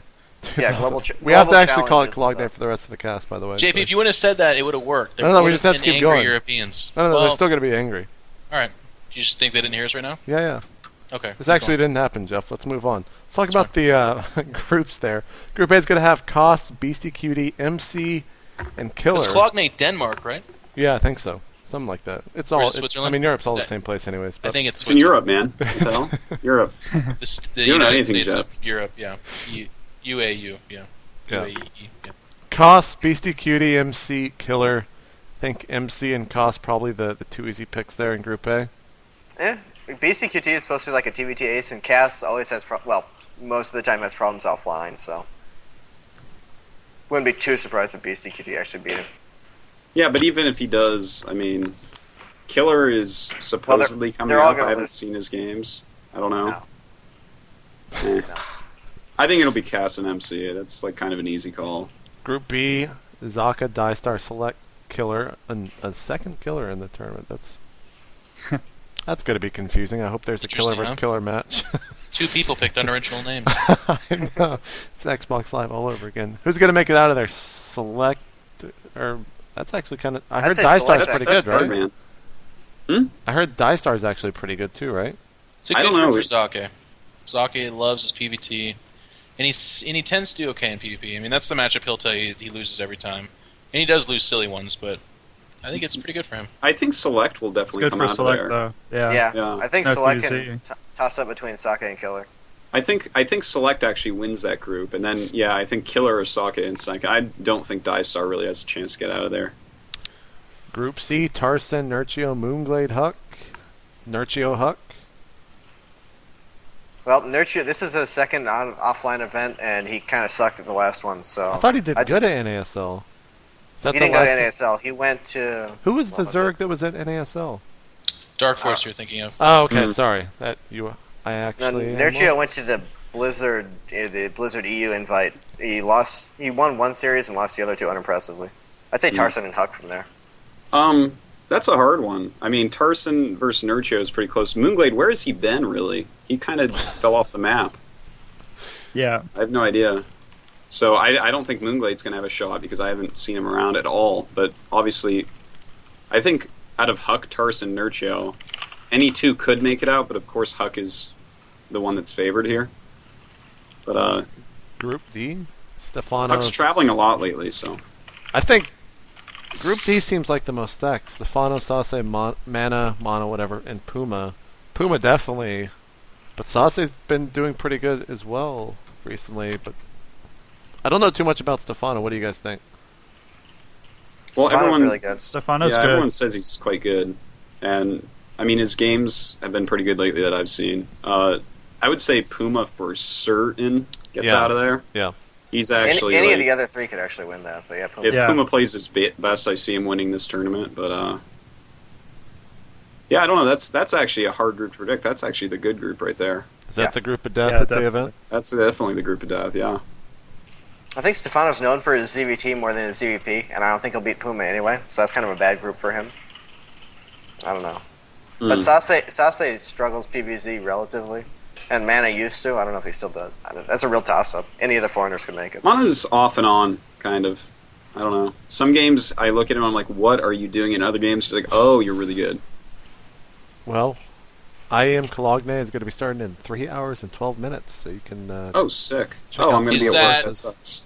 Is that Nordic time, or I think they're Netherlands has a different time zone, right? I don't know. Yeah. It's actually just confusing to me.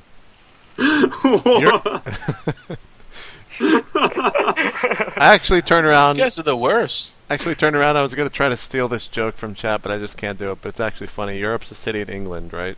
So we should have said that, Jeff. That's the go-to joke next time. Remember that one. We need to get better at this, though, because you can actually get severe responses out of people if you pretend to not know anything about Europe. Well, we're going to get... I almost feel like we're going to get lackluster response out of this. Let's talk about Huck going to EG. Jeff, Idra, you guys already kind of talked about it. I guess the one that a lot of people are wanting to hear from is a TL player. So, Tyler, I'm asking you first, man.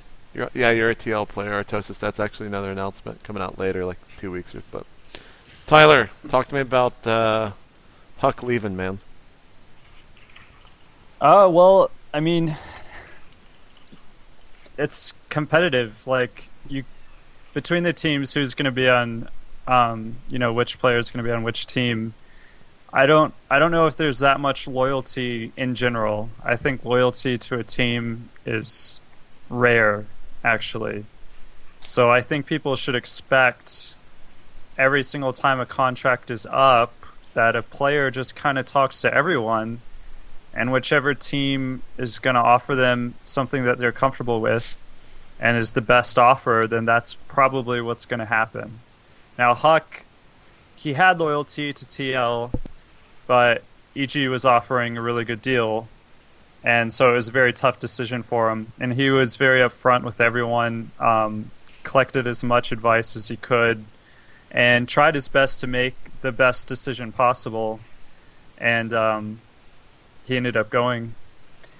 But, from any perspective, I guess there's some disappointment from TL, but there's no, bad feelings at all from anyone that I know of. I mean, obviously we would rather him stay, and he became, a good player that won the first MLG event, but a wild card is this guy actually going to be one of the best players in the world to, with his year with TL, to that guy that's, one of the best players in the world. And then he moves on, but that's just the nature of the scene. I have no ill feelings about that, and my advice to him was to go with EG based on what I had heard. Yeah. And that's just too bad. It's kind of a bummer. Now, was that... I don't want you to... It's kind of weird. I don't want you to speak for anyone else, but I actually kind of want you to. Is that kind of the overall thoughts from the rest of Team Liquid? Was there anyone that was really against it that you can actually talk about? Well, I talked to Chris, and I didn't really talk to other people about it. So I don't really know what people recommended to him.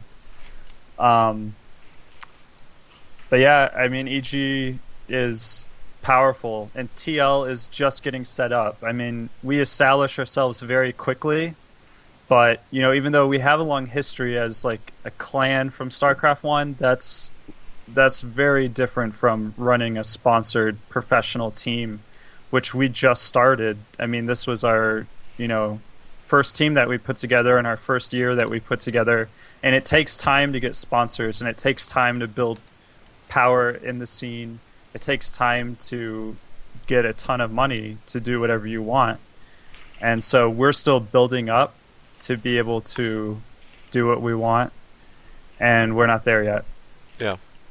I will say, before we kind of get everyone else's thoughts, I was actually, and I'm not shitting on EG or anything, I was just actually incredibly impressed with Team Liquid actually the staff members that I did talk to today, a lot of them were actually emotionally kind of not disturbed, but I don't know what the word is. They were very emotional about the whole thing when I brought it up with them. So that was very interesting to me because I've obviously been kind of around in esports a lot. I've seen a lot of teams and a lot of players switch hands, but they're one of the few teams that kind of felt like they were actually losing. I guess I'm going to sound sappy, but losing like a friend out of that team. So that was actually respectable for me. But Artosis, what are your thoughts on it? Then we'll get Jeff and Greg's as well. I could see them being a little bit sad about it and everything. Huck's really good. He's a cool guy. He's marketable. But more than that, they put him into Korea at a very prime time. And obviously that's why he's so godly right now. Well, he's been working his ass off over there, of course. But they did give him that opportunity when no one else was giving that opportunity. And off of that, he's made himself a huge career now. And, I don't think it's bad at all that he went to EG. You have to, as you grow and outgrow a team, you have to go and build yourself up. So if his deal was so much better that he had to go to EG, I think it's fine. I don't think anyone should be mad at him. This is what happens. He has to go to who he thinks is right for him. He can't just stay loyal forever and pass up great opportunities that are going to support him better. Jeff, what are your thoughts? It's rough. I've seen players leave teams. In Brood War and stuff, of course, it was for much smaller deals, and it was usually someone leaving a team to go join Templars of Twilight for no salary at all, but just the prestige. And of course, not the same degree. I think part of the reason why in this scene it's a little bit harder is because if you're on one of these top teams, you're at LANs with the guys all the time, year long. So there's the Tyler moment in the booth. There's Team Liquid picking up Huck. If you're really serious about the game, you do go to Korea. So there's Team Liquid sending Huck to Korea. Like there's connectivity to that player. There's investment. There's certain degrees of friendship. Hopefully, if you spend that kind of time with the person. So like if Idra were to be given a huge contract and go off somewhere, I would be heartbroken. It'd be really, really tough. And there's that aspect of it, but there's also the kind of cool aspect of it that this game's excelling to a point where it's like players are getting recognized for that stuff. Like Huck's not getting paid the big bucks because he's the son of some owner at Blizzard or something like that. He's actually earned this reputation. He's a huge superstar and he's an amazing player, and he got offered a deal he couldn't refuse. And there's going to be more of that, and not necessarily just EG. It's going to be other teams talking to players saying, "Hey, you could strengthen our label. We want to talk to you." And it's going to suck on the one hand, but I hope most people see that for the most part, it's really exciting and it's development growth in this game and in this sport that we need to become legitimate. Like, you're not a multinational $1 million organization, huge market, huge sport, and players just stick on teams because they're on that team. Like, you need people to move around for business decisions so that everybody else can grow as well. So for the game, I'm excited. For me personally, obviously, I'm selfishly very excited. I've gotten to watch Huck kick a lot of ass for Team Liquid. Now he's going to do it for EG, so it's going to be awesome. I keep hearing, for example, Nazgul saying, I think it was Nazgul saying, life-changing money.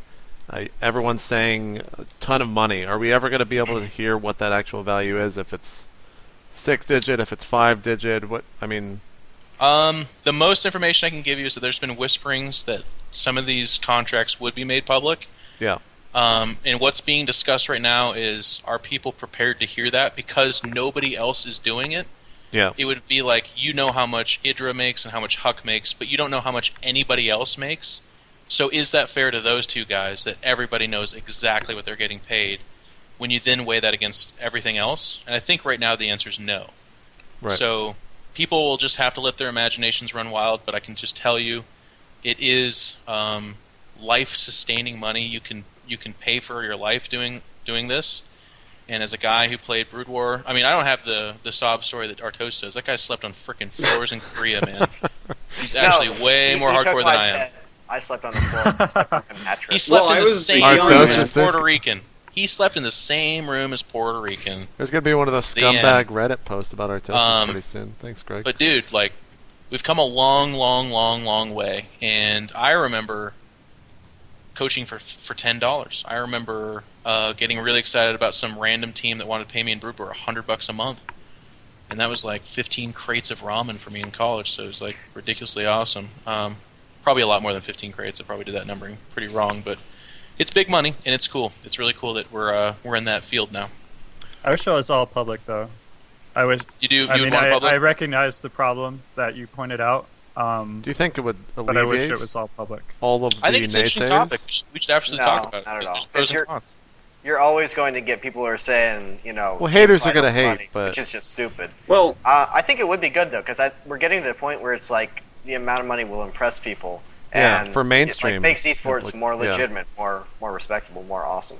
Well, that may be true, but you have to look back. I'm a little bit scared about stuff like that happening because there's a lot of big egos. And what if someone sees that Idra's getting this amount, and this player's been doing better than Idra? Now he's going to demand that. And what if we have another bubble burst like we had in Warcraft 3 back? Yeah, that's true. Way back. Warcraft that's the team's 3 responsibility. I well, think. Well, it's a cultural thing too, though. It definitely happens, Greg. Way back Warcraft 3, I mean, Moon and Grubby were making like way too much money, more than they should, and it just teams bankrupted themselves because that's what you needed to do to have them, and then they realized, oh my god, this actually isn't a good investment, and it kind of screwed up esports a little bit, and I don't know that would happen again, but Ben, I don't know. It's salaries in Warcraft. What did he say? 10K. He's just giving numbers. Yeah. They were making about 10K each a month. So, I mean, what if that were to happen again? What if there's Damaga's over in Europe? He's like, well, I'm winning tournaments. Idra isn't. Why am I not getting, however much Idra's getting? And what if StarCraft 2 became Warcraft 3? I like the head adjust every time. It goes too high. I don't know if it's made public. I don't know. What are the pros of it? I mean, Greg brought up legitimacy. I feel like that's almost. It's practice in that's the top biggest net one. Sports, right? Like when A-Rod signs, everyone knows. What if it? Yep. What if it? Yeah, that's that's a really good point. All these other sports do. In fact, StarCraft 1 did it in Korea. They released the salaries of everyone, and it was fine. But what if, for instance, Jeff, you're on the same team as these two guys? What if you look at their salary compared to yours, and you're like, you know what, my finishes aren't that much worse.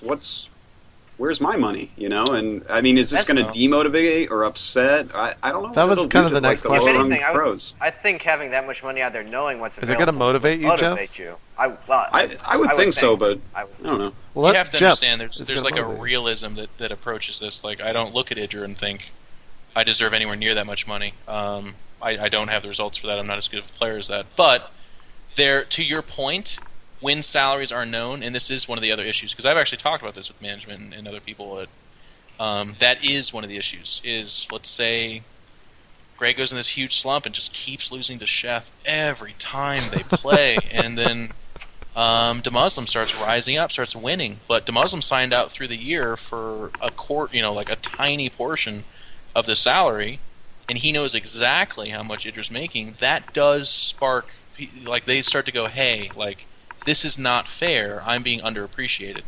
So teams, that is the concern, because it is awesome that this big wads of cash being thrown around and people are being acquired, but it's not infinite, right? Like, so if every player starts to think that they deserve that much, that's that bubble in Warcraft 3. That exists in real sports too, and I think you guys kind of underestimate the intelligence of the teams, because if the team sees that, realizes that the Muslim's a really valuable asset, then they approach him, they say, we want to renegotiate and extend your contract before you're out on the open market. We'll give you more money, and we get a little loyalty, you get a little cut in price in return. That's just kind of how things work. Or otherwise, you can wait out his contract and then go up for bidding. And in the same way, teams have to realize that if they contribute to that bubble, if they overpay, then they're going to be doing themselves a disservice in the long run. And you can get situations like you got in Warcraft with MYM and shit, but that was a lot less developed. There was a lot less money in the scene than there is now. Like, they couldn't justify that. Now I think you kind of can. Yeah, you can definitely justify it a lot better, but how would this affect you, Greg? Let's say your amount of money gets out there, and Huck's gets out there, and as you just said, there's a finite amount of money, and let's say you two eat up all of EG's real budget, and then everyone else on your team that you're playing with in the house all the time see that, and say, you know what, you guys need to take less so that we can get some. This isn't fair. You guys wouldn't be as good without practicing with us. What is the deal here? Honestly, I think everyone here knows either what I make or ballpark, and no one seems to have a problem with it. I don't know. But we are a really friendly team in a different team that could be a problem. I guess so. I mean, you guys are old friends, so it's different. I know exactly how much everyone makes, and it's like completely fine with me. So I mean, it is team to team, and to Greg's point, you would think that teams would have the business sense to know that if the salaries kept going that way, they'd have to do something against it. But there is the Warcraft 3 model, and that does bother me.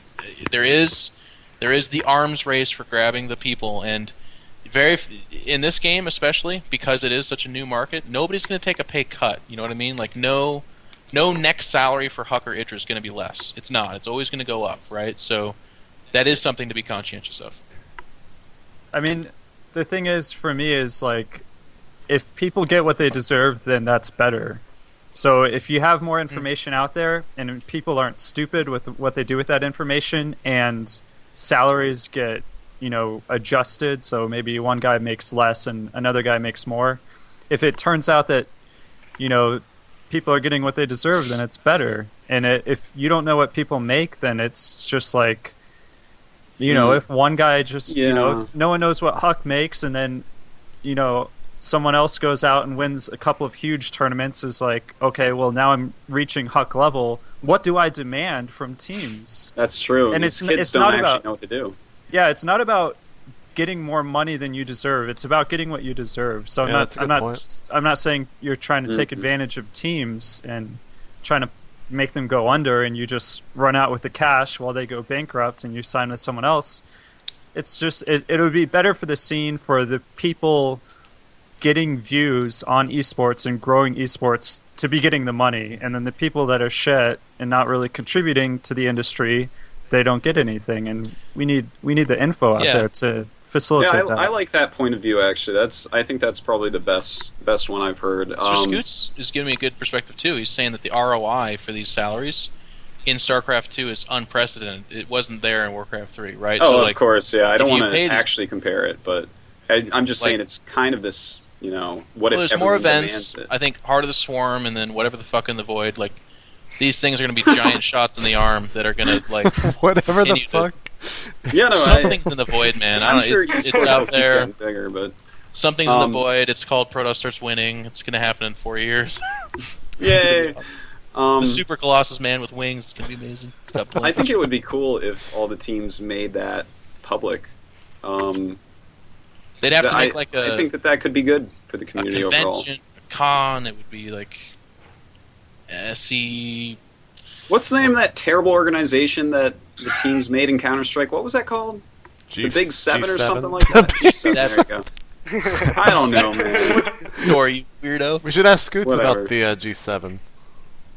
It's like completely arbitrary from what I understand. Yeah, I know. From everything I've heard, they would agree and then pass laws, but then I guess a couple of the teams were like, "We've decided you need to do this," and they're like, "No."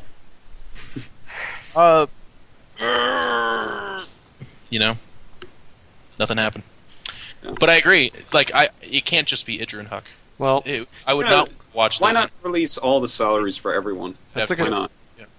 Just so everyone can see where everyone is, and I think that esports, and especially StarCraft 2 right now, is big enough to handle it. Yeah. Unlike in Warcraft 3, where it was like, this is a shitty game, but it's the only 1v1 in esports right now because its graphics are actually okay. So I think they could probably handle it, and if everyone knew everyone's things, like Tyler was saying, everyone would. If it normalized, Yeah, I feel like there needs to be a standard, and if you did something like that, then it would start to... I mean, because I don't think... I feel like that's just going to become more and more common in esports as the year or as the months pass, that we're going to see more and more players getting these grandiose salaries, however big Idras and Hucks and whoever else out there has a huge salary. I mean, White Raw is self-sponsored. We have a ton of players out there who might be getting... Team Grubby. Yeah, he might be... Grubby's probably not getting paid too non-grubby. You didn't zoom in, man. Roll it back. Grubby's probably not getting paid too non-grubby. There you go. I don't get it. Okay. So I asked Scoots if he wanted to come in and drop the salaries. He said nope, but he also said fuck the G7. So Yeah.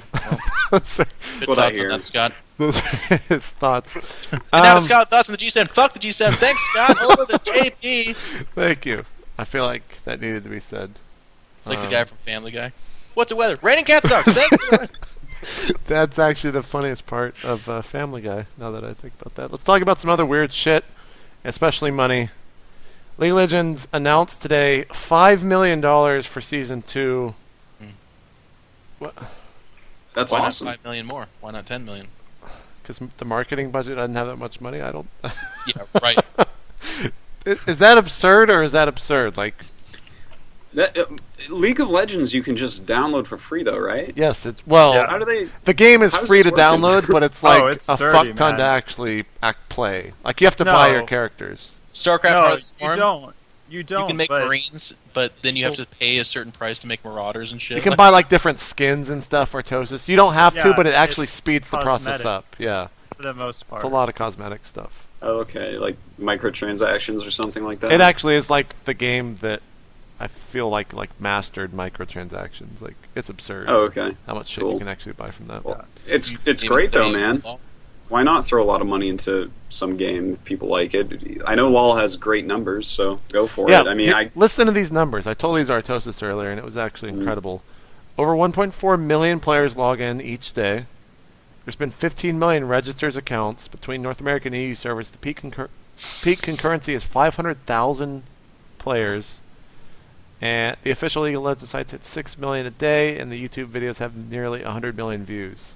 At the same time, it kind of tying into that, right now on YouTube, the Dota 2 Gamescom trailer, a 2-minute video, it's been up one day, it already has 1.13 million views, and it's the most viewed video on YouTube.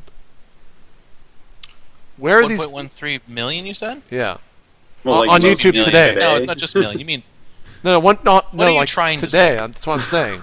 Today, it's the most viewed video on YouTube, but oh, today? it's a video game. Well, wait till Husky releases a music video. Yeah, man. He doesn't get that Seriously, much. the YouTube man. hits. Oh wait, no, he the actually rest does get that Husky much. has But 100 still, million hit. Go to the #1 subscribed YouTuber, what's like 60 billion? It's Lady and Gaga then I or want you to some shit. understand how little YouTube means to me. But still, where's the it's actually- StarCraft actually, trailer it's number it's one? absolutely mind-boggling. Like, am I doing a podcast for the wrong game? Are you guys playing the wrong game? What is with? No, man. No. I was doing the dishes the other day with my iPad up, all right, and there wasn't a lot of good streams on, I have to tell you. There was some reruns of IPL, and then there were a couple bad players playing. And then there was like Han, which is very similar, of course. And so I turned on Han, and about 30 seconds later, without even drying my hands, risking destroying my iPad because it was so terrible to watch, I switched over to one of the terrible StarCraft players, and then eventually I just left my dishes because there was nothing to watch. Tyler, you've played League of Legends, right? Yeah. What are your thoughts on it? I mean, I think it's going to do what it needs to do. It's a good enough esport. I don't think it's. Is it good to anywhere watch? Do you as enjoy good watching as it after you know how to StarCraft. play? I don't think that's the part that it loses me. Keep going. Yeah, Keep interrupting. I mean, I Yeah, understand it's fun, but can you actually watch that once you understand the game really well? Like, I don't really get the game. I really haven't played it, but just turning on, I can watch a lot of esports, man. I can watch Counter-Strike, I can watch Quake. I'm good at this, all right? But the Dota games actually, like, break my soul. Hey, It's like, Artosis. What does MOBA stand for, Artosis? I was actually wondering right? I told you this earlier, man. We had I this don't- long. What does it stand for? Whenever, like, Don't I've ask, tried, man. It's hard. and No, this I wanna weekend, I'll watch the LOL thing because if someone's gonna win $1 million, I want to see what that looks like. The Dota 2 thing is this weekend. But like when I watch LOL, I'll get a zoom in here.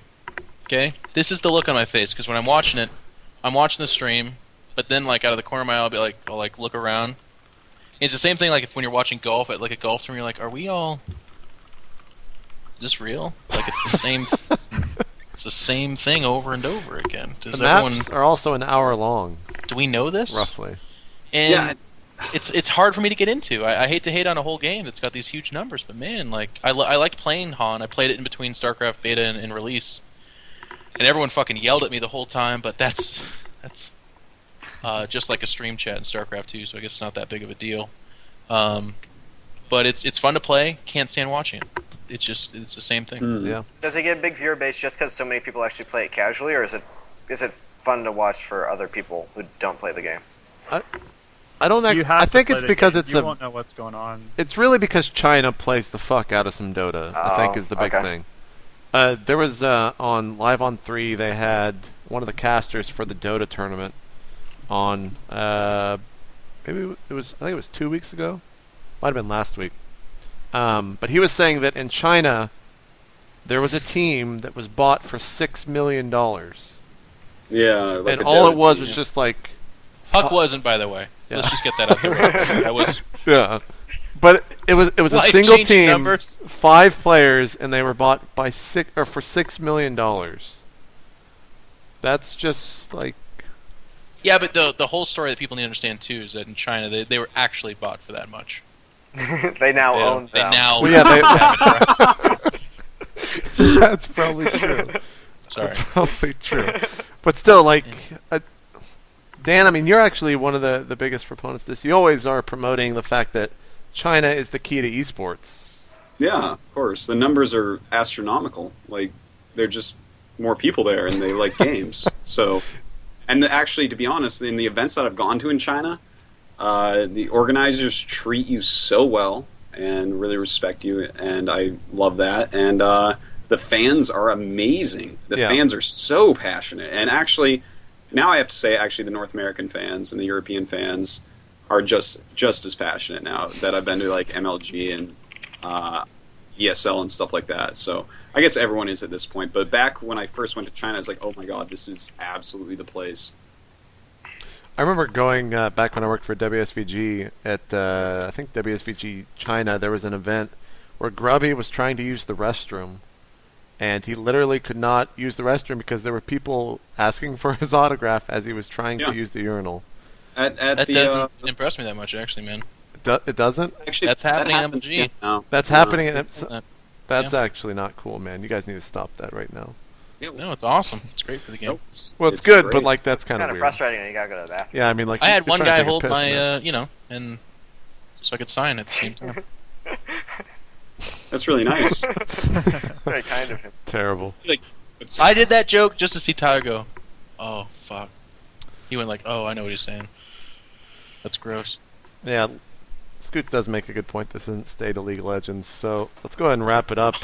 Scott. If you have the distant hater, he is. If you have user questions, send them to itmejp at twitter.com/itmejp. We'll go ahead and pull some of those. The Dota 2, the International, the big event that's going to be kicking off, I think, like 3 hours from now. I'm sure a lot of people are going to be watching that.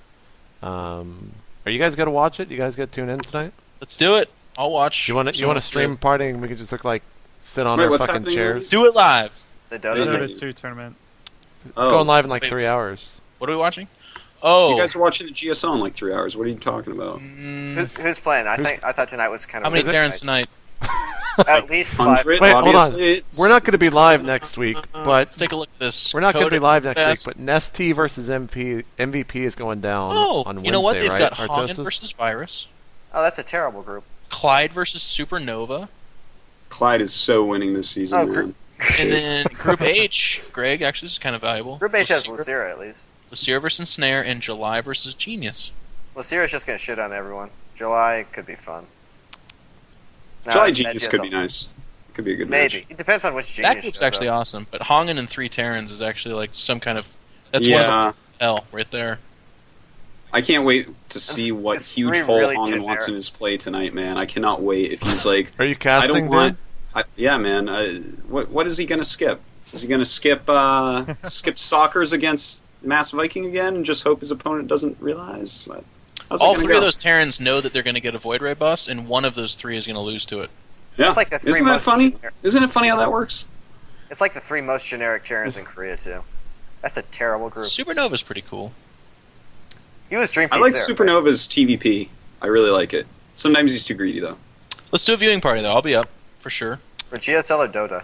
Dota actually seems more interesting than that. We'll do both. Start with the Dota. We'll start with the Dota. Fucking open 2 streams, man. Start with the Dota. Technology. We'll start with the Dota. Real quick, Artosis, MVP and ST is next week, right? Do you know what day that is? Oh my god. Oh, I hope to God it's Tuesday. I have to check. I don't know. That's like... I think it's... Why don't you just... Hold on. Go up to Mr. Che, be like, look, can we just claim this as the final? And just let it play, so you guys actually have a good final? No, because then that'll make it a shitty series. You don't want that. Oh, that's right. Oh, that's true. Good, This could Jeff, be a great that's a very good series. point. Guys, come on. You're like really messing with my good StarCraft. I don't want that. Could that... I mean... That technically is the best Terran in the world versus the best player / Zerg in the world, right? As far as you guys pretty are much, concerned. yeah. It's hard to argue otherwise. We'll find out when that match is, so... I just hope it lives up to it. They That's keep it in I order. actually try not to get excited about these matches because sometimes they disappoint severely. That's true. So. Well, let's take I wanna some... believe. Well, actually, when two players like that disappoint, like the games aren't good, that's actually really cool because one of them figured something out. That's like the only way an ST MVP won't be good. Yeah, I think you're like the only guy that likes that. You don't like to You can like see appreciate people it. figure new things out? That's awesome. I love to look at that and just like figure out what they figure out and understand it. That's I I'd don't like know, 40, Jeff. 45 minutes Jeff of just likes to be flame entertained, like buildings flashing and lights and limping clowns and juggling. infestors And, burrowing through the ground and shitting out infested Terrans and in the last shot sniping the final medevac and the crowd's going wild. That's what I want. Dan wants 47 roaches curb stomping a Terran base into oblivion. what I want to see is like MVP Nesty has- figuring out how to make like 2 extra drones and then winning because of that. That's what I want to see, Jeff. I want to That see could someone happen, figuring 'cause out something new. MVP has like the most abusive aggression plus double expansion builds I've ever seen. And Mm. if Nesty could very well have something like that that just beats it.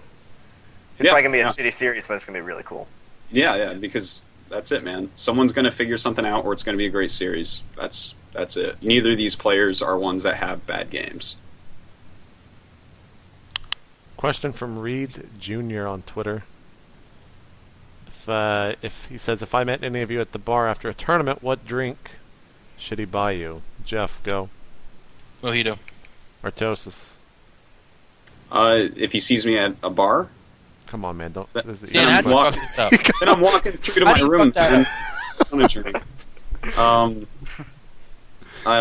One of those, like a blue moon. That's what it's called, right? Yes. Like the beer. I'm about to throw my... Been a while! Man, I'm in Korea, man. We don't have good beer here. But if I were to be in a saloon, I'd say, bartender, what do you have on tap on this fine evening? I'd look at my Thank you, wristwatch, and it would be 9 afternoon in the evening. Which reminds me, no. You don't like that impression, do you, Dan? Now it makes me feel old, Jeff. Well, got news for you. Idra, what's your drink? I don't know, maybe a whiskey sour. I like that. Tyler? Got so many, man. I'm gonna have to say Liquid my Tyler. latest. Well, yeah. He's But going to I'm give you a have to say- sandwich at a bar. Lately, I've been getting old fashions, and I'm gonna guess no What? one here knows what that is. Oh wow! No, I watch Mad old-fashioned. Men. I know what that is, man. Like 7-Eleven. Oh, really? That's what Don Draper drinks. No. It's like a whiskey. It's a. Okay. You guys know Yeah. what I'm talking about, though, right? No. What? Oh yeah, I think I do. ounce? Yeah. Old fashioned. Is it Yeah, no, this is Old English? I'm thinking of Old English. aren't I? Okay, yeah. Fuck. Well, there's no coming back from that one. I got to So say... a cool guy drinks old fashioned. Yeah, Is that Don what you're Draper, man, from Mad Okay. Men. I haven't watched Mad Men. I didn't know you watched Mad Men. Yeah, When I the fuck is started- that coming back? I'm I'm on, like, just withdrawal. finishing season 2 right now, so I don't actually have any idea. You're lucky. I gotta say, Sundance has gotten me hooked on, what is it? Oh god. Vodka and club soda. It's pretty good. Yeah, those mix really well. Never had it before If that. Permafrost is in the house, that changes the game, though. Well, that actually is true, because then you just get Burt syrup and just drink it, like, That's Oh, it. yeah. just You on can the drink, you rocks. can mix it. Get You can get do that anything with birch that. on the rocks, The and blueberry Yeah. one is fucking amazing. Raspberry and what were we having? No, we had the rhubarb and lemonade. oh, is that good? I haven't had that Lemonade. yet. You can't even taste it. Like, you do it 50-50 or stronger, and you can't taste it at all. It was kind of Really good. Yeah, I actually filled a whole glass with it and drank it. Permafrost vodka. The problem is you can't do that in Arizona without. You have to drink water. You actually wake Get up. too dehydrated. Oh man, You get stuck to your bed like Artosis once was on the couch that you told that one time. the Artosis bed. No, I don't do that bad, but it's I was moist, man. That was terrible. That's what she I love said. how you say the word the moist. couch was moist because all of the water was out. was a The bad sound couch. was the best. As he Like peeled peeled up? Yeah. Sick. Here's a good question from Almighty Joker. He wants to know, will we ever see the League of Legends match between the host of State of the Game? Should we do that? I've You never did- played a MOBA before, so. We could set that up. We could do like a 3-on-3. I think they have that mode. I think Tyler's played a lot though, so he'd pretty much. Yeah, Well, that would I've be played fair. over...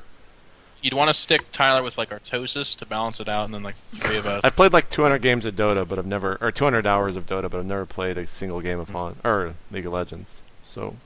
I was the Blade Master in Han, and apparently you're supposed to do something called carry in that game or whatever. But Wait, in Han? Or you what mean that meant Dota? was I just got yelled at by everyone. No, and that's I- actually... Alright, so the best part... I know we're going back to League of Legends. The best part about playing that game is just yelling at people. That's like... one of those jackasses. yeah, I was one. Fuck you, JP. I man. actually was the worst. I got banned over 90 times from Clan TDA, and if you know what I'm Are referencing... you serious? Yes. You can go look up those bans, We're so too. glad they banned you. Do you? That's like 90 times, Jeff. It's like Psionic Reaver level. I can't believe that you made 90 accounts to get banned with JP. Oh, man, I I think I that- played this... Look, Do you not have anything Holy to shit, do? dude. no, Like, I did... Dude, no, this is during the WoW period, man. Like, you guys I don't get understand. it, man. We don't raid in WoW, then you're you're playing one of those Dota. guys. I am. JP, who hurt you? Imagine if he was reading books during that time or something instead of making new I'm accounts. playing Yeah, I know. StarCraft Just 1. the account. He could have played the same amount, just not had been in bad manner and not made 90 new accounts. Because Could have been raking. however long that takes, man, you add that amount of time up 90 times. You could have done something important there, man. You could have helped a little old lady cross the street or something. You should feel ashamed, JP. I could have, or I could have just cussed someone out and had fun laughing while doing it. From CUIU _, on Twitter, for In Control, what do you think about late game Phoenix versus Infestor? Mixing in like 4 or 5 of them is really good, I think. Yeah. So but if you I'm go sorry. back I'm sorry. I'm sorry. Is that? Are you guys in control? No, I'm just kidding. We were talking about this actually. We were watching GSL, and was it Killer that mixed in a few late game Phoenix? Yeah, Verset Violet, yeah. Yeah, but Oh, the that was last concept night? really cool. Like Yeah. you Yeah, just that was have awesome. 5 max, and their sole purpose is to spread out and go lift up infestors. And the funny thing about it is, if they take the time to fungal the infestor, fuck it, you just won. Like that's great. Fungal the shit out of those Phoenix. Like that's great. So Yeah. it's pretty cool. I mean, if you open Stargate and just come back to Phoenix like that, I can see a lot of utility there. So I'm definitely gonna experiment. If he's talking about mass Phoenix, it's still cool. Like Kiwi Kaki looked a reference for him. But it's really risky, in my opinion. It has a lot more risk to like the risk is higher in terms of variance to the reward. So I'm more on par with not on par, but I'm more in support of like 5 Phoenix most. Yeah. I agree completely with everything you just said. Thank you. I actually have a question for the two tosses here. White Raw's the only player I've ever seen use a warp prism with his army and actually just use it as a mobile pylon instead of actually putting down a forward pylon. Have you guys thought about ever doing that, or what are your thoughts on that? Is it I just actually too flimsy? I actually posted on Team Liquid the moment they announced the warping mechanic that was going to be standard. But He's warp the prisms only are Protoss so, that actually does it. Warp prisms I are actually- so I fragile, like it's it. kind of dangerous. I've- It makes him a little bit more mobile if you keep it in the back. Well, then they can't snipe it. You'd have to be careful Yeah. with it. But I think you're just yeah. better off putting pylons around the map and then Yeah, warping in that's- from a little further away. But they give you information. They're actually half the cost. They have like more utility. Like if you lose, it's not a big deal. It gives you supplies, so you need it anyways, and you can warp in. And anywhere you put a warp prism, it's not like it's going to be so convenient to your army that it like negates the purpose of a pylon that's somewhere in that area as well. Real late game too. It's a very small warping area, so you got to be careful about that. Yeah, I've done it a few times with the main purpose of hitting like a really hard timing, because if you're basically like sitting in your base and you don't have a pylon hidden somewhere out there, and you move out with your army and he sees you moving out, and then you build a pylon, you wait for the pylon to finish, then you warp in, then you attack. That's not good. if you move out with your army and a warp prism is in it, and then you just park yourself outside of his base, warp in, and then go, that's a lot quicker. And then the shit you can do with the warp prism after that, you know, like warp your units in, send it to his mineral line in his main, and then your big timing is going on. If you're not going to win the game with it, then you just warp shit in and harass with it and start, you know, planning for your next move. So it gives you some flexibility, and you can hit a little bit of a quicker timing, but obviously pretty flimsy. But I mean, when you move out, you have map control. That's kind of the idea behind these builds. So if you have the time with a robo to build one, usually I think the 200 minerals are worth it for sure. So I've done a little bit. White Raw's much more adept at it. But yeah, I think there's something to it. I've actually been for the last couple of days really working on this, and I think this is going to become a part of my mainstay PvZ. But I've been just using Warp Prism as a counter mechanic during any kind of major engagement. I actually saw you do that with a bunch of zealots today. You dropped it in the main. Yeah, it's actually hilarious. I don't think a lot of people are doing that, so I don't want to give all the blame to Zergs, but I think their multitask is pretty shit. Yeah. Do you feel like that's just kind of abusing the fact they can't multitask right now on ladder? Yeah, and then if you play that in... How many Zergs have their entire army in one hotkey right now? You know, so if there's a big fight going on, 4 zealots snipe the queen, and then they start hacking away at the mineral line. It's an inexpensive drop, and it does a lot of damage. And then you turn it into a flower, and you can actually warp in 35 new guys. So it goes from this like weird looking like this looks like a ridiculous elevator in like a futuristic movie, and it's dropping off zealots, which aren't that big of a deal. But then all of a sudden, there's an army in your base. It's kind of cool. And zealots are good against units that aren't microed. Like it'll be an approach 1-on-1. Yeah. And a lot of Zerglings, especially if you can just get them set up in a choke somewhere just between his buildings. And I was going to say one more thing. It's not important. Next question. I couldn't remember what I was gonna Here's say. the follow-up. 100 hit points, 40 shields on a Warp Prism. What is the tipping point for that unit being overpowered in terms of increasing the shields and HP? I think too much more, and you're pushing it, because it's with the speed upgrade, it's really fast, and it just has such application. Just being able to warp in everything, especially with rescue units like DTs, that's a really fine line to walk. I mean, it is incredibly fragile, but it does have to have some weakness, otherwise it becomes overpowered pretty quick. I don't think that anyone's anywhere near the skill required to give a true guess on when the Warp Prism would become imbalanced. It's a unit that's not used nearly enough, it's not used nearly good enough, not the right situations. There's by far insufficient data to guess when it would become overpowered. Well, you look at JYP versus Dong Ragu. That is like one of the few times we've actually seen harass-based PvZ. Yeah. Wait, really JYP won that, right? Someone told me he's like really incredibly fucking good. Is this true? Probably Artosis. Well, no, it was actually hit. Hold on. It was actually Major. So. It's actually Major, who one. is Artosis' friend. So this might have come secondhand from Dan. But Dan, is he good? I've heard from the TSL head coach that JYP is insanely good in practice. Well, I don't Here's the thing about balancing the Warp Prism, though, is, and this is just balance in general, a little theory, is like, when things are underpowered, it's hard to know that they're underpowered, because people try it and they fail, and then the question is always, well, maybe there's some other way to do it, or maybe you're just not good enough. But when Blizzard buffs something and makes it overpowered, and then people read the patch notes, they're like, oh shit, this thing's really strong now, I'm going to try it a lot. And then it's overpowered. And then Blizzard can tone it down a little bit from there, and then everyone's comfortable with that. They're like, oh, we saw when it was really strong, that was bullshit, and now we've toned it down, and now it's good, and we can all agree on that. So I would actually like to see a buff to the Warp Prism. I hate to see tournaments be decided on shit like this, but it's necessary.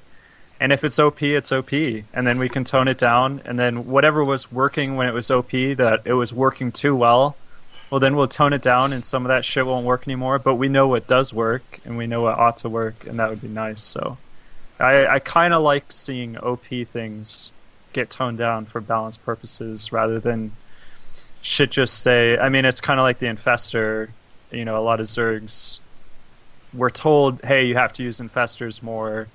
And then they were like, yeah, well, we tried it a little bit. And then finally this change to the Infestor came, and then everyone tried it a lot. And now a lot of people know how Infestors can be used. And they seem pretty balanced at this point. Though. Like, the increase in DPS, especially like the rate it deals damage at, they weren't nearly that good before. They could have been used more, but... Yeah, well, that's what I'm saying is I think it was... I thought you were like... Oh, okay, I thought you were saying more like buff it to draw attention to a unit that's already good, like the Ghost. No, I'm saying like Zergs were trying to use Infestors, and maybe the Infestors were a little too weak, and we would never really know if they were balanced because pro gamers can't spend that much time on experimenting on shit that might not pan out. And so you buff it and you give them a lot of incentive to put in a lot of time with the unit, and then if it turns out it's too strong, you can tone it down. But for the Infestor, I think it's turned out to be a really good unit now, so they don't have to tone it down. Well, Tyler, I will say the easy joke and the overused one is that we have 2 people in this very Skype call that will tell us when something is imbalanced if it gets buffed. So, as long as it's not for the race they're playing. Just keeping it real, man. Keeping it real. Which is going to get hard. You guys are both Protoss and Zerg now. So you can only really talk about Terran. Well, they said Alliance and Ghosts. Fortunately, there is a lot of material there. I mean, there is... I think you can squeeze out a good 5, 6, or 7 dozen episodes. But I mean, after that, what are you going to do for Season 17? All right, Dan will switch races again by then. Dan's not laughing. We feel like I got to move on. Dan's getting serious, man. He's like, I'm fine. I cut my thumb. I don't know how I cut it. I don't know what's going on. You started hearing all those numbers of League of I mean, Legends and Dota. You just killed yourself. You know, Greg, a bunch of people on Twitter tell me I never ask you about Huck, and that's not because you hate him.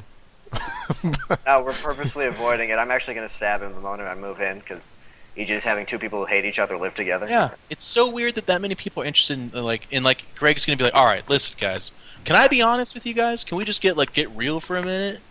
He's a fucking jerk. I fucking hate that guy. That little midget. That moment happened. Hold on. What would actually happen if Idra, Huck, and Machine all stood on each other's shoulders? They might be taller than Pain User. They'd be able to get on most of the rides. There's so many jokes here, Jeff. There's a couple. Incredible.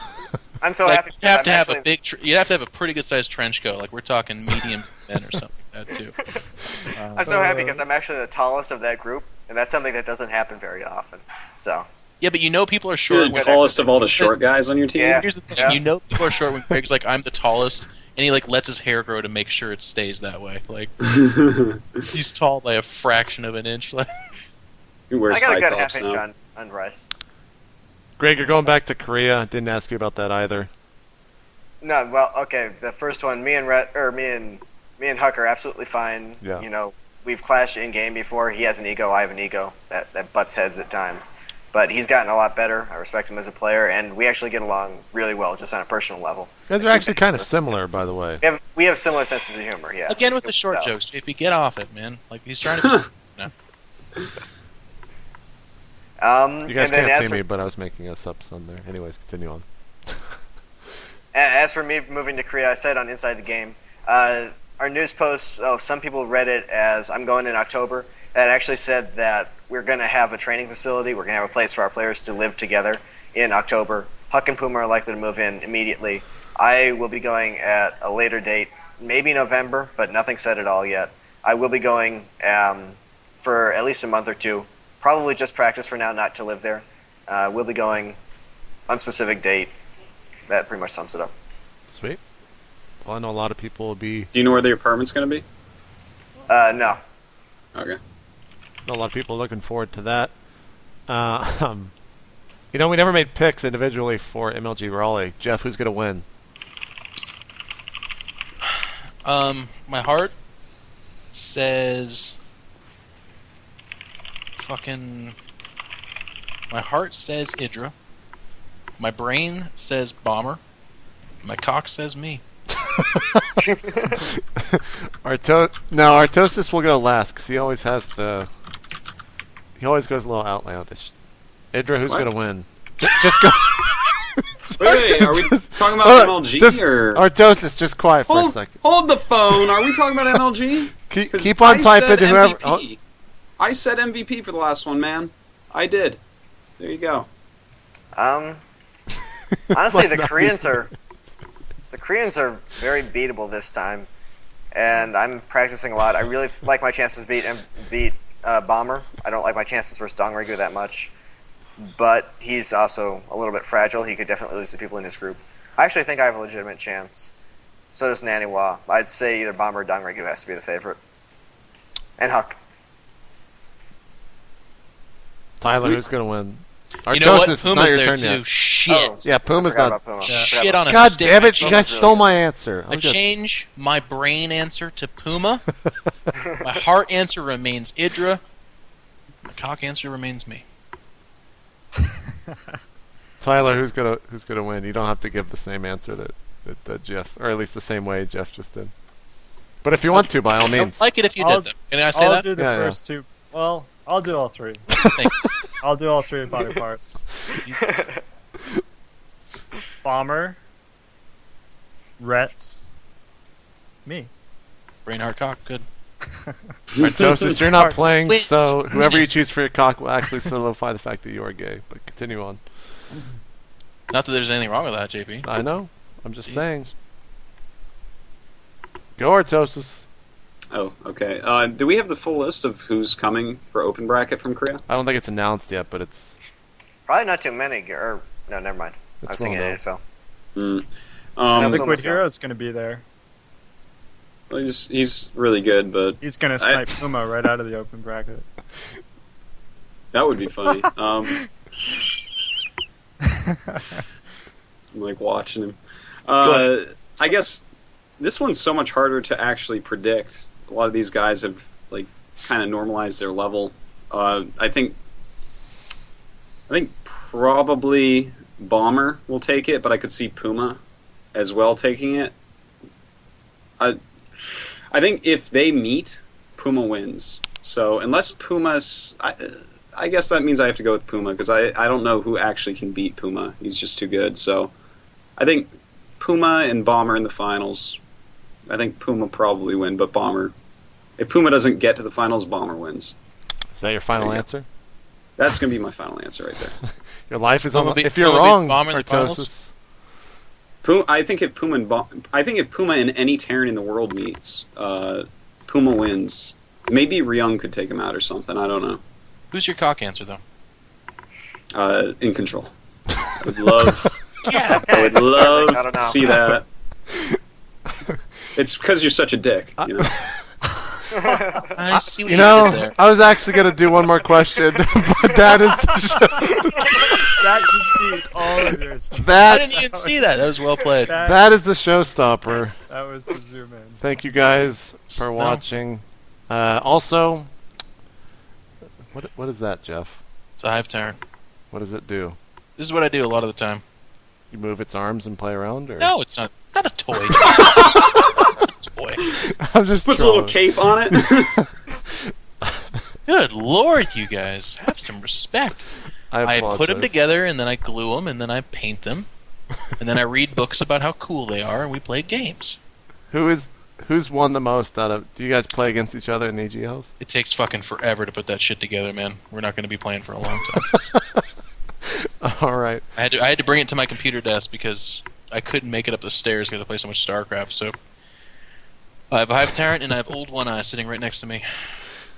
Oh man, I still can't stop laughing about that zoom in. Follow us all on Twitter. You can find it under our names, except for Idrajit, where I forgot the I, but that's just because I'm upset about them stealing Huck from Team Liquid. And let's talk about Alienware Finals tomorrow. DDE and Kawhi Rice will be playing. Myself and Chill will be casting that. And then Todd versus Chef, a show match on Friday that we'll be casting as well. And MLG's new show called the FAQ with... Can't believe I'm on a show with Slasher, but I am. Wait, what are you in? It's called the FAQ. We're going to answer community questions. Let's go to Twitter. Everyone's face. What? Everyone's face is just like...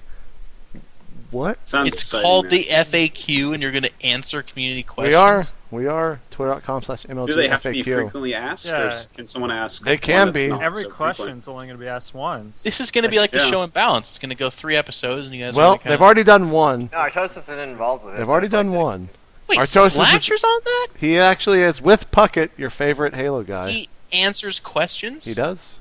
That's like asking Harry Carey for a This mild is actually the best response press about the show will ever baseball. get. It's Keep like- going, Jeff.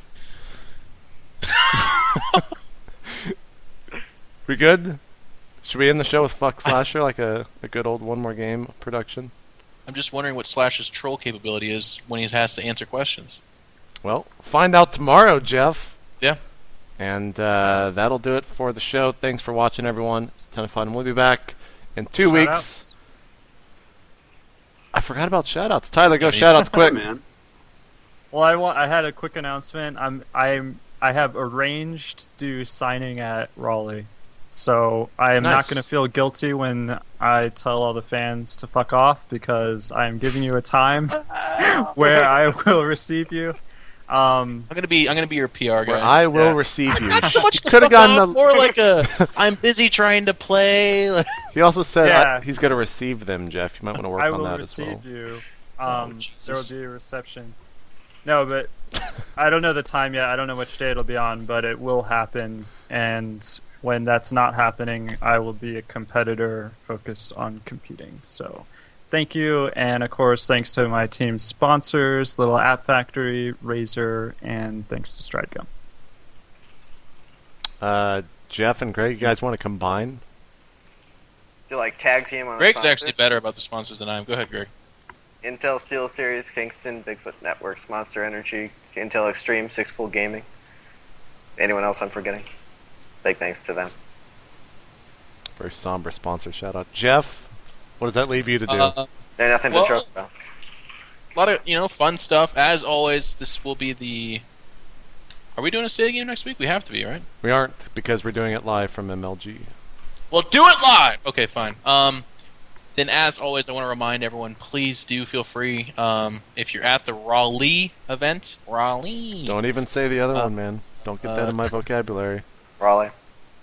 I'm gonna fucking kill you, Can't say Greg. don't. Greg always trolls. That's true. Come say hi. I am, obviously, if I just lost or if I'm eating a hot dog or something of that nature. Or taking a pee-pee. No, that's okay with him. That's actually fine. If you see As long that, as you feel hold his free dick. to talk to Jeff as long as you hold his dick. Yeah. Please do not. But otherwise, I actually go to these fully prepared to interact with everybody and say hi. So I really look forward to that. I do want to say this: I have failed at achieving the purchase and ownership of Venomthropes. So I don't need 500 people to bring a Venomthrope. So maybe this is the wrong place to do this. But if you have an unopened Venomthrope locally, I will buy it off of you for like $25. I think they're $20. So again, hopefully like 30,000 people don't go out and buy one now, and then they're like, "You said you'd buy this from me," and then I end up with 100 Venomthropes, which I don't need. I only need 3 of them. So if anyone can help me out, that'd be cool. And then aside from that, I'm streaming just about every day from 11 a.m. PDT to 3 p.m. PDT. And I would like you guys to check that out. It's In Control TV on Twitch TV.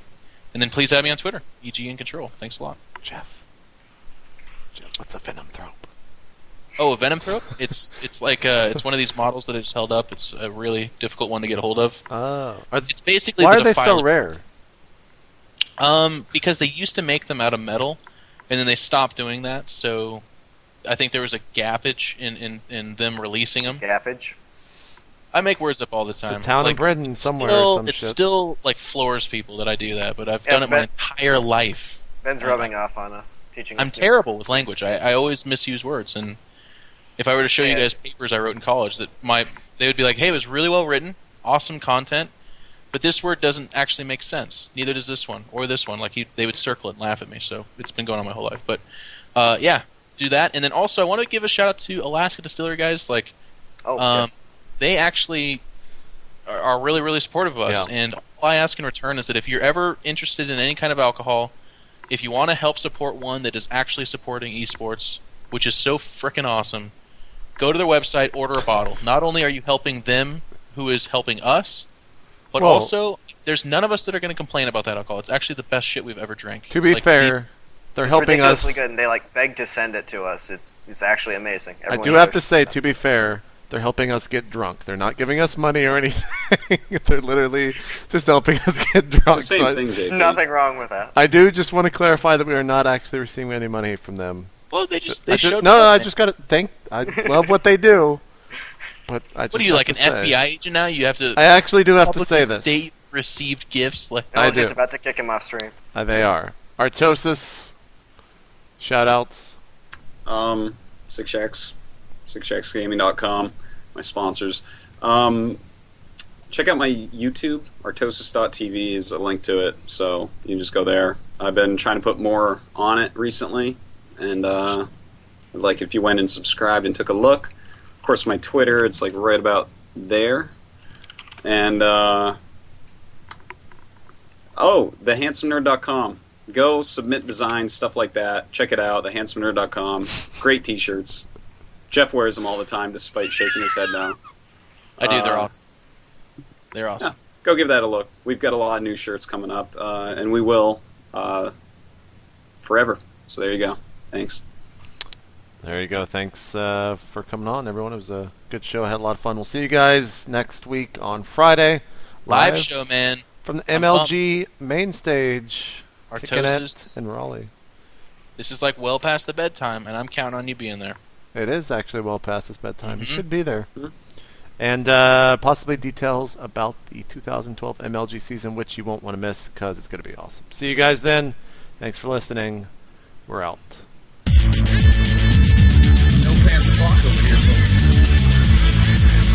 Gotta say is it's an honor to play you Teeler, and let's give the audience the show of a lifetime.